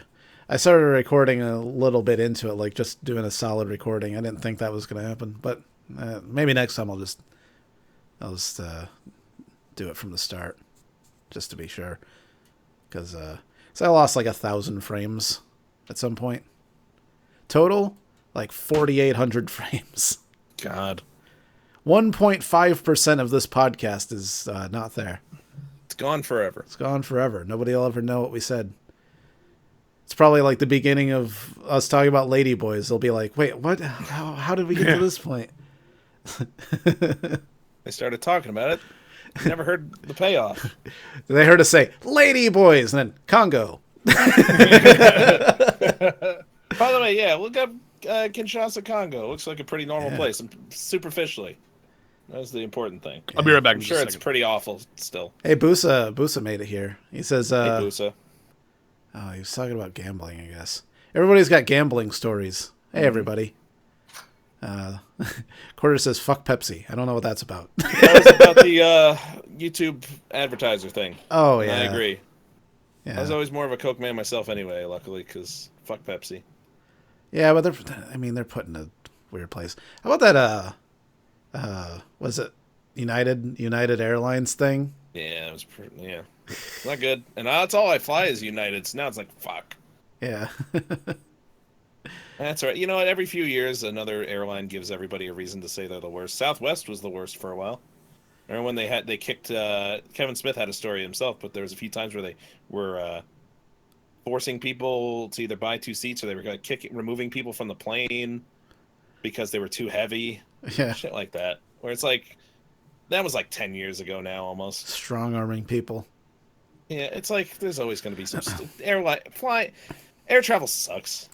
I remember there was this was a long time ago where it probably still happens, but like everybody'd get on the plane, they've already bought a ticket, and then they'd get to like Dubai or something like a halfway point in the trip, and they're like, we don't have enough fuel, we need you guys to buy gas. So they're like going around and they're like give us money so that we can fill the tanks. And it's like, what? But we already bought the ticket, and they're like, I guess they were like kicking people off that weren't contributing. Like, God, like they had credit card readers and everything. Like, give us money. And I think it was like Turkish Airlines or I don't know, maybe Arab Emirates Airlines or something like that. Can't remember. Air travel sucks. That'd be the worst if like you were on Malaysian Airlines and they're like, give us money for gas, and then you bought a ticket, you bought like 10 grand worth of gas or something, and then they crashed it into the ocean and nobody ever found you again. Who would fucking fly Malaysian Airlines at this point unless you had to? Well, it only happened that one time. And it happened like another time not long after. Okay, so it happened 2 times. Yeah, in a very short period of time. Maybe even 3. I mean, you know, if things keep going this way, I might be flying Malaysian Airlines. And I hope it gets lost. I hope I get marooned on a fucking island. That'd be great. That'd be fantastic. Booza's going to Australia in May. He's going to be on a plane for 23 hours. When I went to Afghanistan, the total amount of time I spent on planes and in airports just getting there was like 3 days. Damn. Yeah. Just like sleeping whenever I could. I felt like a fucking vagrant. I've somehow been very fortunate with flying. Like, I think I've only had maybe 1 or 2 layovers, and they were only, I don't know, an hour and a half. Really? Yeah, I always go with the cheapest option, so they give me like 5 layovers. Like I'm like flying from like Georgia to New York, and it's like 5 layovers. I fly across the whole country before I actually get to New York. I usually find I'll usually do nonstop, but the ones that I'll pick, if they do have a stop, I make sure that it's a stop that's only 30-40 minutes. And I think the only time I've ever actually been laid over was back when I was like 12. We were flying from Jersey back to California. We were visiting family in California in Jersey back when I lived in Cali, and we had to stay the night in St. Louis, which was really weird. We were at a Days Inn next to the airport and had Papa John's pizza for the first time, and it was the most disgusting shit we'd ever had. Is that why you hate Papa John's? Like every time you have Papa John's, you think of that experience? No, for the longest time it was, but Papa John's now, I can tolerate it. But Jersey ruined me on pizza.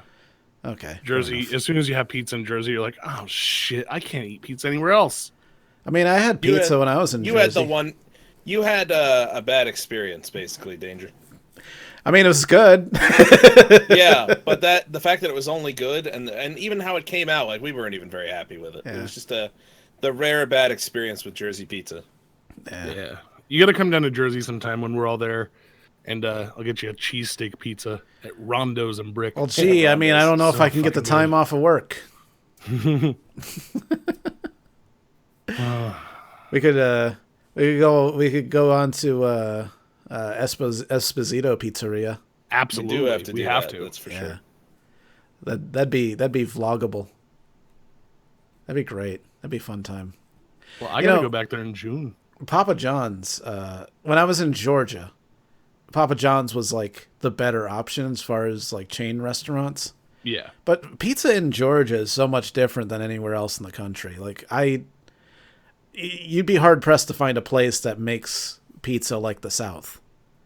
Like most places, everywhere you go, pizza is a very regional thing. Yeah.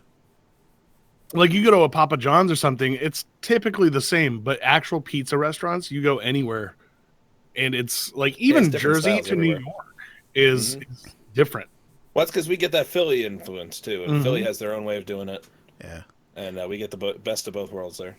But like a lot of people can recreate the New York pizza. They can recreate a Chicago pizza because those are famous and like there's. Well, they try. Yeah, they try. I mean, it's definitely not going to be be the same thing, but like different ways. You can go to Pizza Hut and get a New York style pizza.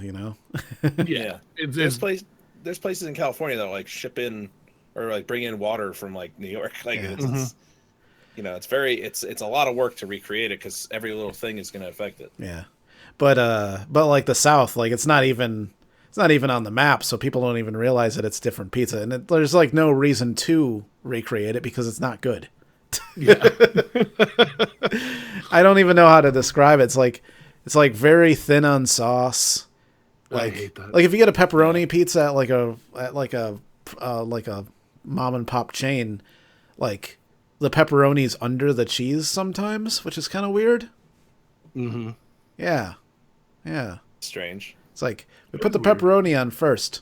It's like what? I don't hate that idea. Yeah. Personally, it's not bad. It's fine. Yeah. It's different. Yeah. It was their pizza's more like cheese bread than pizza. I really can't even describe what it's like, to be honest. Almost like a pizza they'd serve you at like a cafeteria in elementary school. A little bit. It's a little bit cafeteria like, but it's obviously not that bad. It's and there's like something about their cheese. Like they have a different kind of cheese that they use. Like it's less. Throw an American cheese on it. It could be like the old Chuck E. Cheese pizza. Hey, you know what? Chuck E. Cheese pizza does a mix. They do a little American. They do a little cheddar. They do a little mozzarella. It's so weird to throw American in there. But it's real weird. It's so good. It's so bad that it's. But it was also great. bad. Yeah. We used to have our friend's mom was the manager there at our local one where we lived, so we got to just go in. And one time we did a video for them, like some corporate like contest thing, and they paid us in their pizza. I used to eat it all the time because I work. Yeah. It was Tuck, our buddy Tuck, and I worked with Tuck at Funkoland back when that was still a thing, which was like 4 doors down from the Chuck E. Cheese that his mother worked at. And for lunch, we'd walk over there and just be like, "Hey, can we get a couple pizzas?" And they'd just give us pizzas. I'd load up on their little salad bar. We'd get sodas, and we ate Chuck E. Cheese pizza all the time. It was terrible and amazing. Yeah.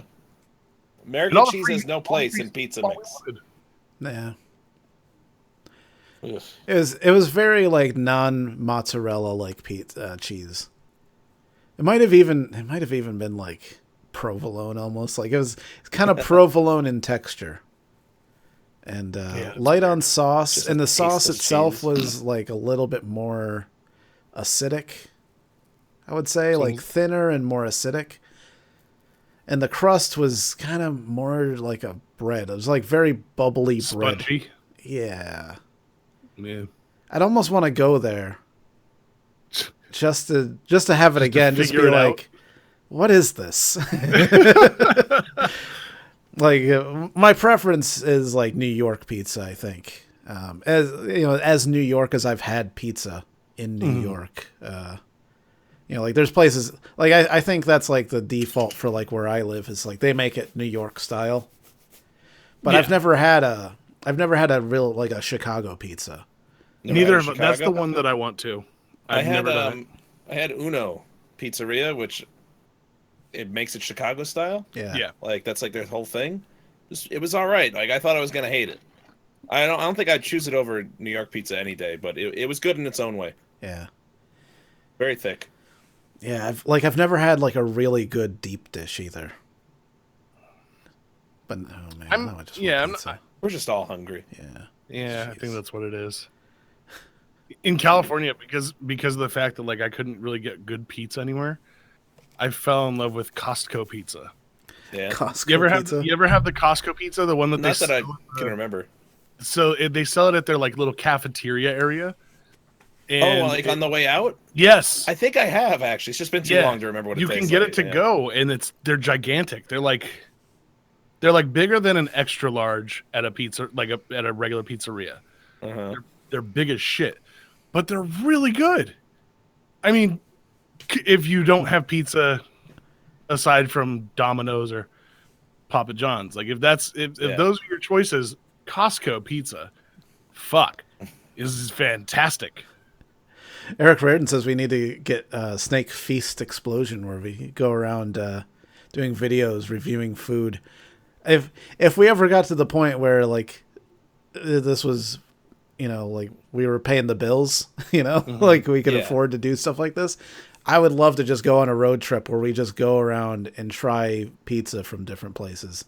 Yeah, like around the country. Go to different locations and find all 50 states. Yeah. Go to find their best food/arcade combination. Let's just find. I just want to know like what someone in Idaho thinks is the best pizza in Idaho. Yeah, I know. You know, I go to every state. And would it have potatoes in it? Yeah, I guess it would have to. Yeah. That'd be good. They're just swimming in potato pizza. I like potatoes on It's a pizza. potato crust. Yeah. I mean, why not? I mean, they make potato bread. Why not potato crust? Now, since we're talking about food real quick, I had an idea, and I might record this for my channel if I decide to actually make it. So I was thinking of chicken and waffles. Okay. And I had this idea in my head, and I looked it up online, and I hadn't seen anybody do it. I looked up chicken waffle bites. And all I saw were people that basically took a mini waffle, put a piece of chicken on it, and a toothpick through it. And that's all anybody did. It was like a little hors d'oeuvre. Okay. And my idea was to make a little fried chicken ball and then batter it in pancake batter. Yeah. And then deep fry that. Yeah. But also bind the chicken, mix the chicken, like shred it up, season it, and then put maple syrup in it, and then freeze it. And then batter it after it's frozen and deep fry it. Okay. I think I'm going to try good. it. Yeah, I'm going to try it. And if I do, I'm going to record it and put it on my channel. Nice. Just as I'm bored and I'm making garbage food. Crystalway443 says a good pizza in Idaho is in a mall in Boise. But would it be? Is it just like a place in Idaho where you can make good pizza, or is it a place where people in Idaho go, that's where you get? Yeah. Sometimes I enjoy Sbarro's pizza. Sbarro, hey, mall Sbarro's pizza. Fine. Yeah. Mall pizza. There's something expensive. about it that just fucking Hey, like Christine, $5-6 a slice. I know how Christine is about being on cam. What? Thank you. Christine's running away. What did you bring me here, Christine? We're talking about food. Chicken parm lollipops. Chicken parm lollipops. I think we What? told you about these at one time that we got them. That's I'm kind waiting of for what I them. was Oh, just right, talking about. yeah. Except chicken and waffles. They're still really. You didn't really show up. If it makes you feel better. I just don't have a bra, otherwise. So should I make Chris443 chicken and says, waffle lollipops? could you imagine Danger in a car for 10 hours? He'd be so funny and out of it by the end. Yeah, you're right. Wait, what's that? I can absolutely imagine that. I can't hear you. Trader Joe's. That's where they're from. Okay. Yeah. We in fact the final Imagine part. danger in a car for 10 hours. Yeah, what would that be like? What would it look like? I tried to picture it. It's falling apart. Chris 443 is like, nah, it was an independent restaurant. Hi, Christine. It's pretty good. Yeah. Mm-hmm. It's hard to do. Well, I mean, I'm sure it's easy to do chicken parmesan wrong, but I've never had it wrong. And I've had chicken parmesan that was made by Stewart's. They have chicken parmesan sandwiches. Really? Yeah. I guess that makes sense. They're great. Travis Riley says, a rare Christine sighting is why I pay monthly.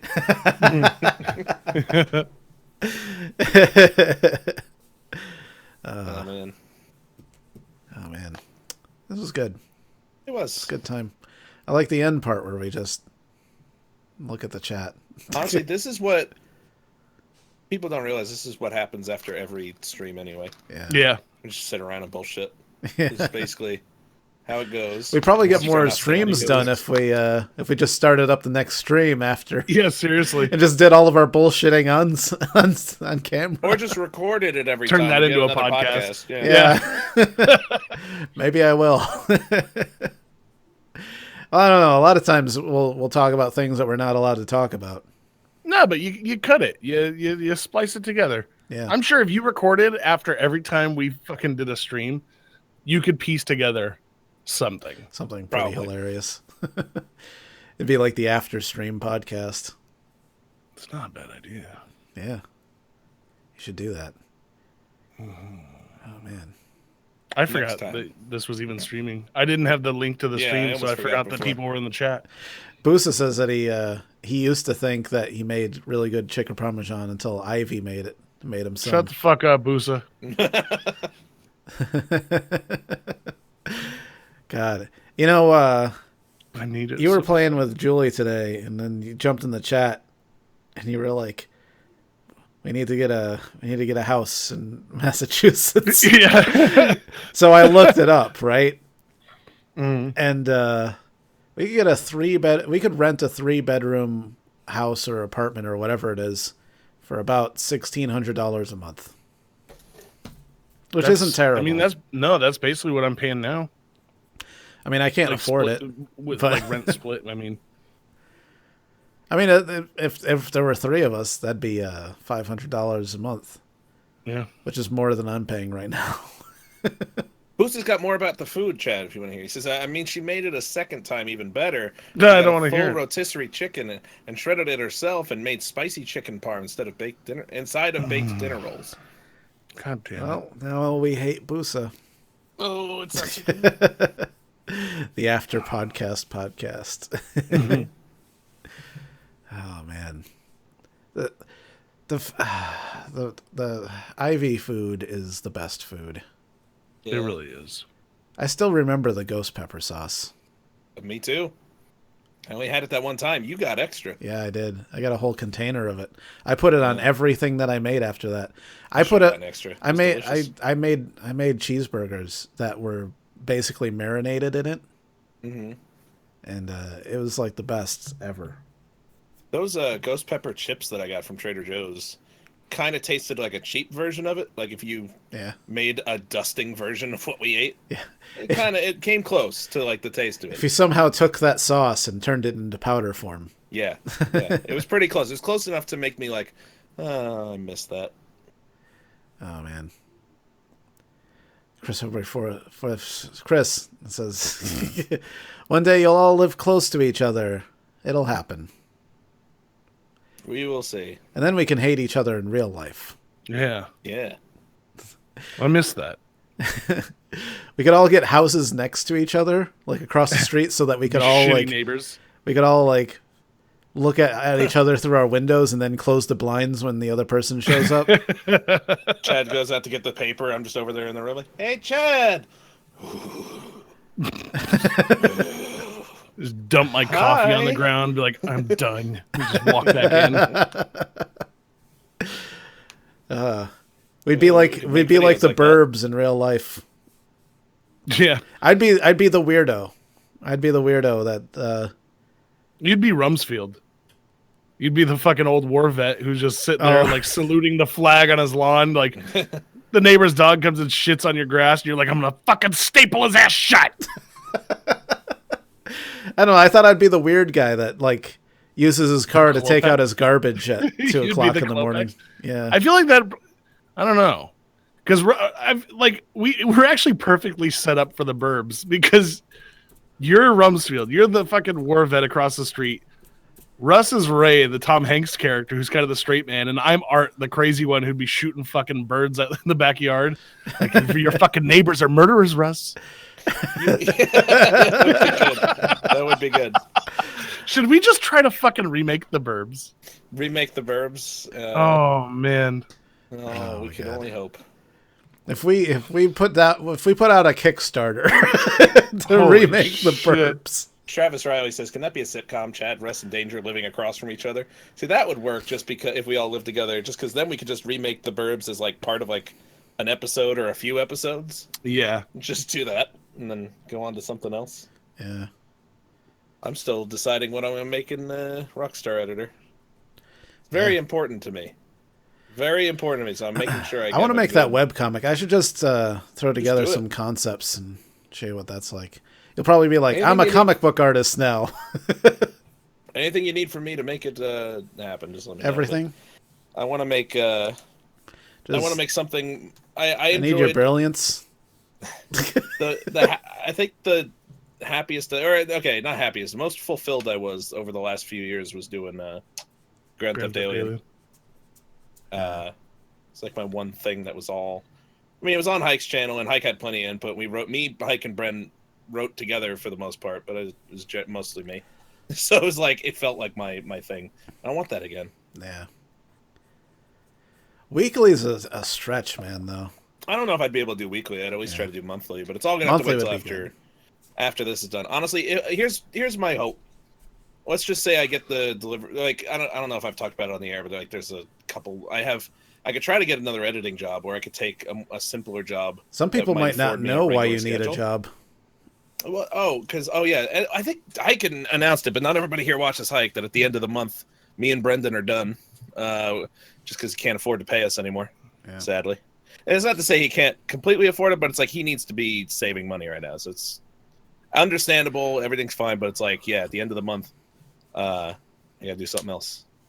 And if I get on a regular schedule, I don't know. I don't know what I'll do. I want to take more time during the week to edit so that we don't have situations like with the vlog. It's like if I wasn't working for Hike, those would be long edited by now.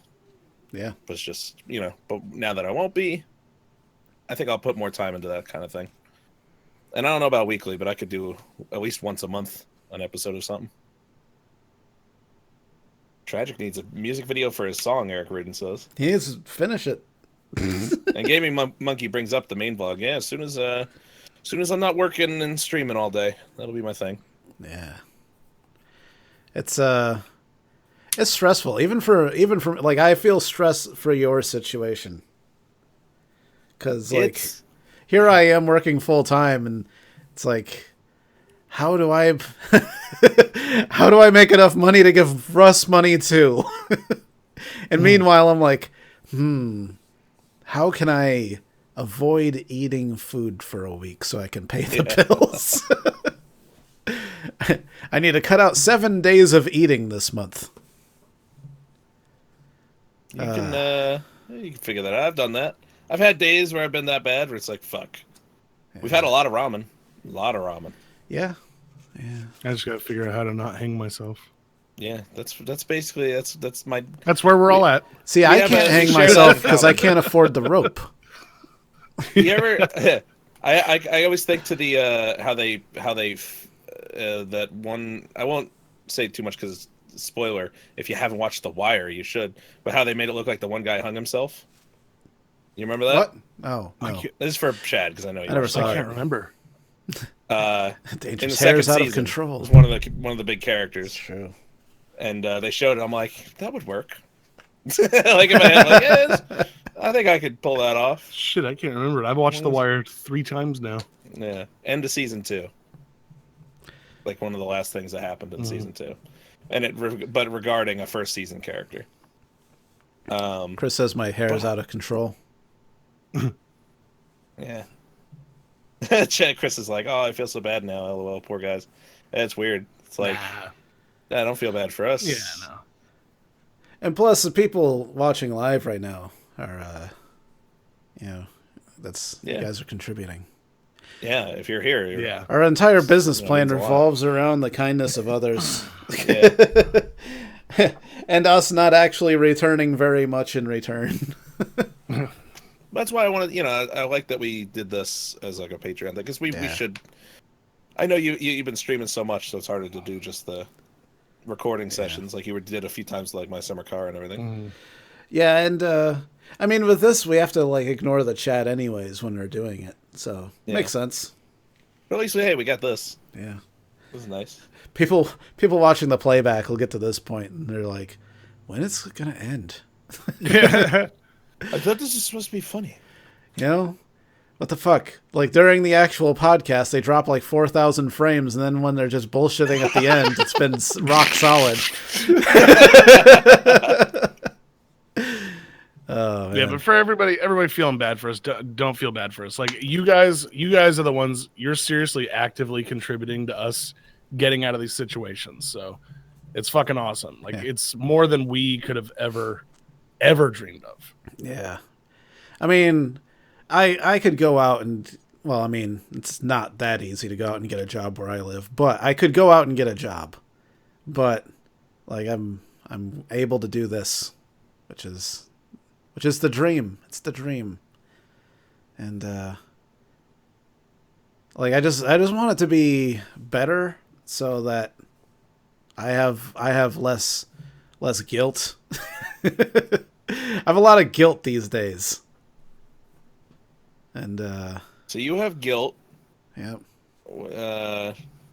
I've got what do I have? Self-worthlessness. Yeah. Chad, what do you got? I have that too. Crippling depression. Yeah. That's and that's what makes us so fun to watch, I guess. Yeah. Yay.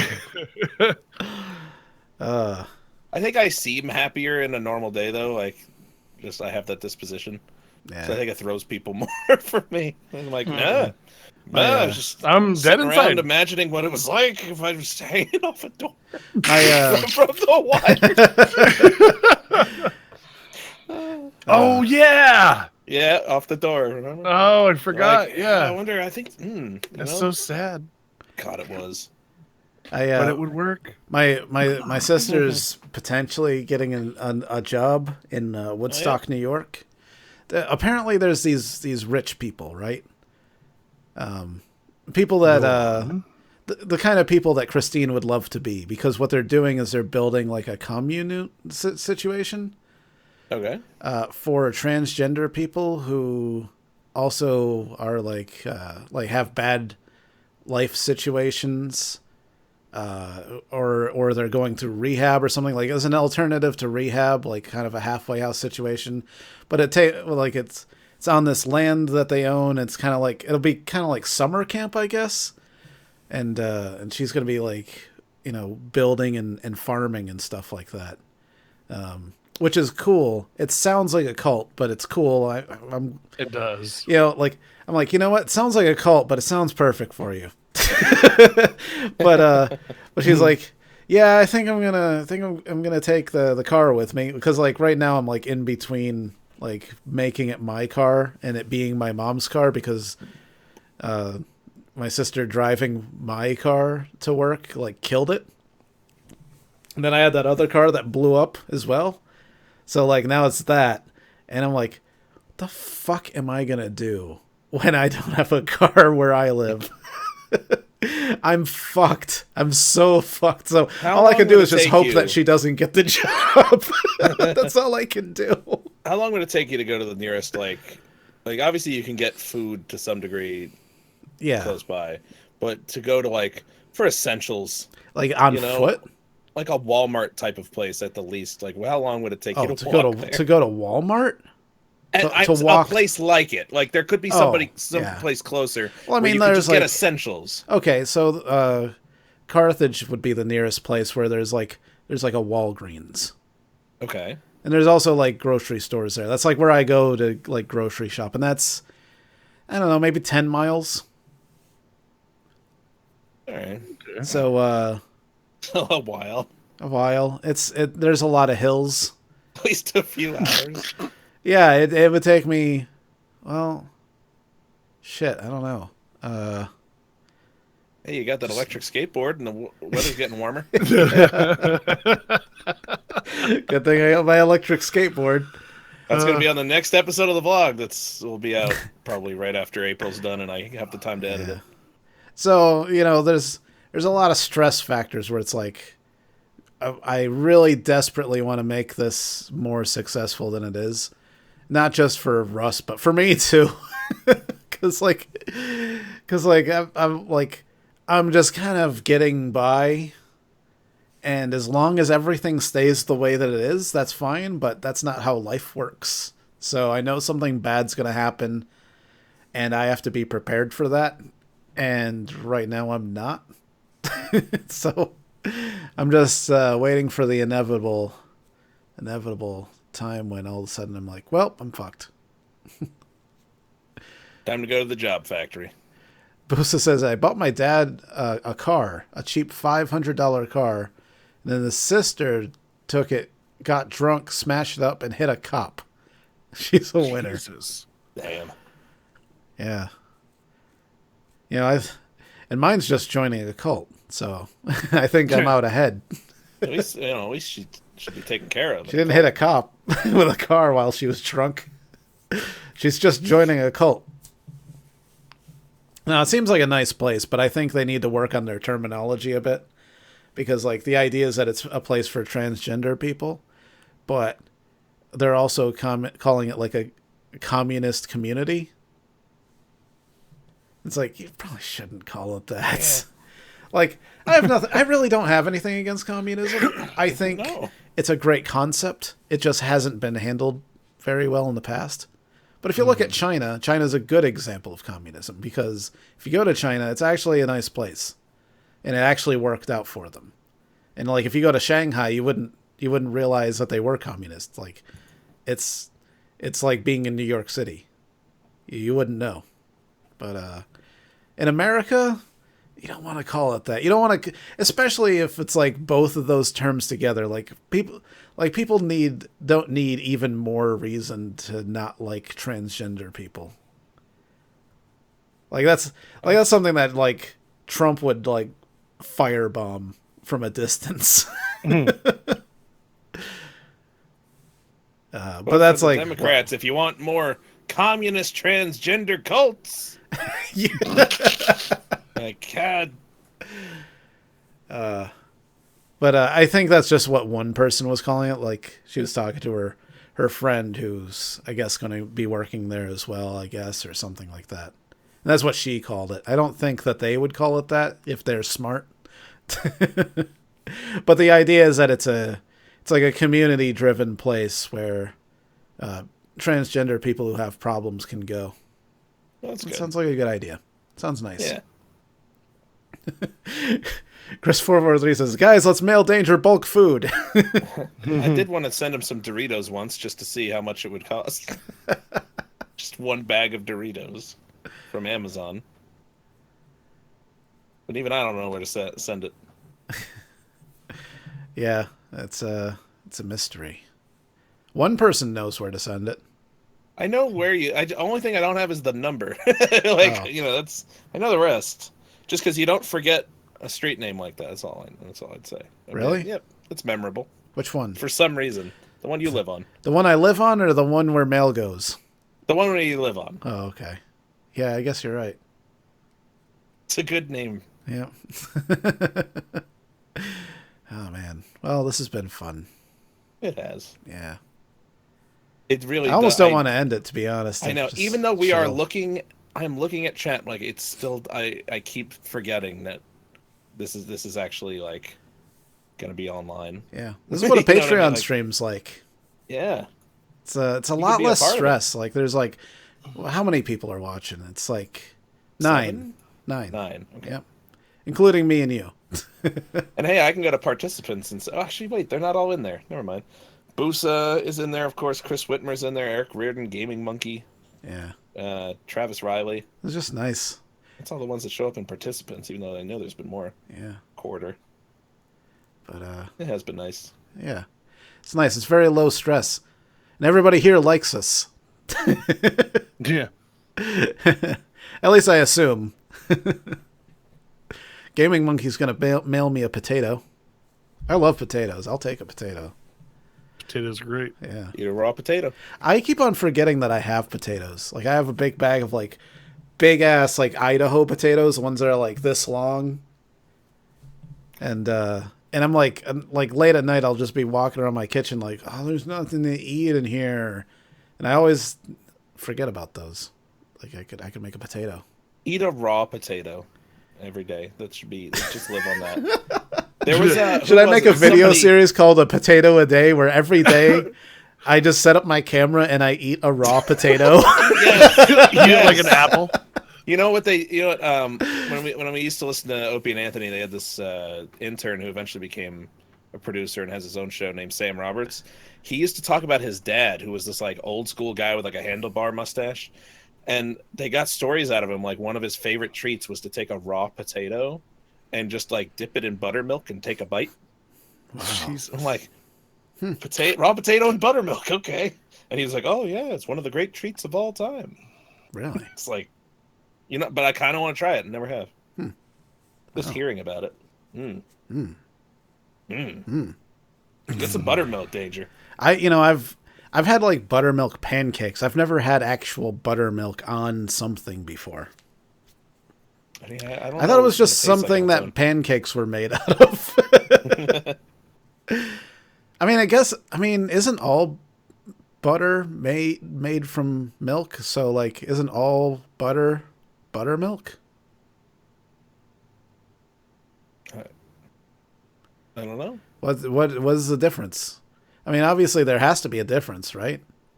Is it just like slightly less butter and more milk? Is it like just creamier butter? I think it's like runoff from the making of butter that they call buttermilk.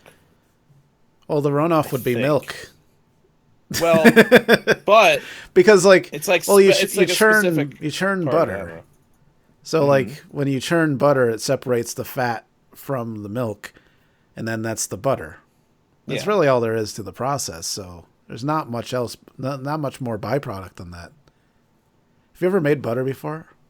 No. You can do it with a blender. Just put milk in a blender and then just put it on high until you have butter. Yeah, you can do that. There you go, everybody. Yeah. This is why you stick around for the after podcast podcast. This has been Butter Talk. Yeah. Welcome to Butter Talk with Danger. Yeah. United Airlines a day keeps the doctor away. Topical. He says, Chris says, I think it's like creamier than vitamin D. You don't say. Creamy. So creamy. Quarter wants to know what it feels like being on main cam, Russ. Because you've never been on main cam before. Yeah. Does it feel good? It's all right. It's all right, I guess. Do you feel loved? No. That's just a general But I thing. love you. Oh, I'm glad you do. Yeah. I'm glad you love me. It's been a really interesting ride that we've been on. Mm-hmm. And here we are, talking about butter. With Chad, no less. Yeah. Yeah. Yeah. It feels right. Now, because your name's Chad, why not? When I say Chad, no less. It just Chad feels like no less? another name. It just feels like another name for you. Welcome to Chad, no less. Welcome to Chad, no less.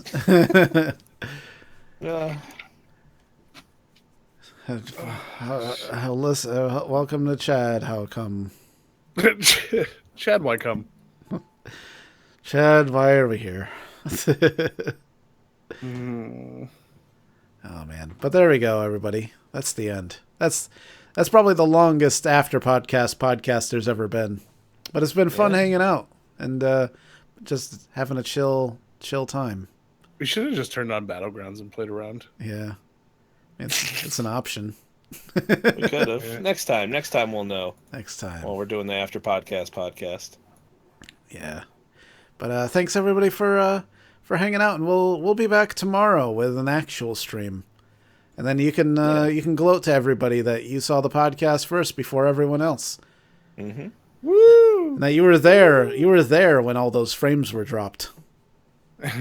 We should make it cut off at a certain point so only the Patreon people will ever know about this. I mean, in the future. Actually, for everybody that's here right now, tomorrow in the chat before the stream starts, start hashtagging Ladyboy. Hashtag Ladyboy. Hashtag Ladyboy, just to let everybody know that you're in the know. Yeah. There we go, everybody. Well, goodbye, everybody. We'll see you tomorrow. Goodbye. Bye. Goodbye.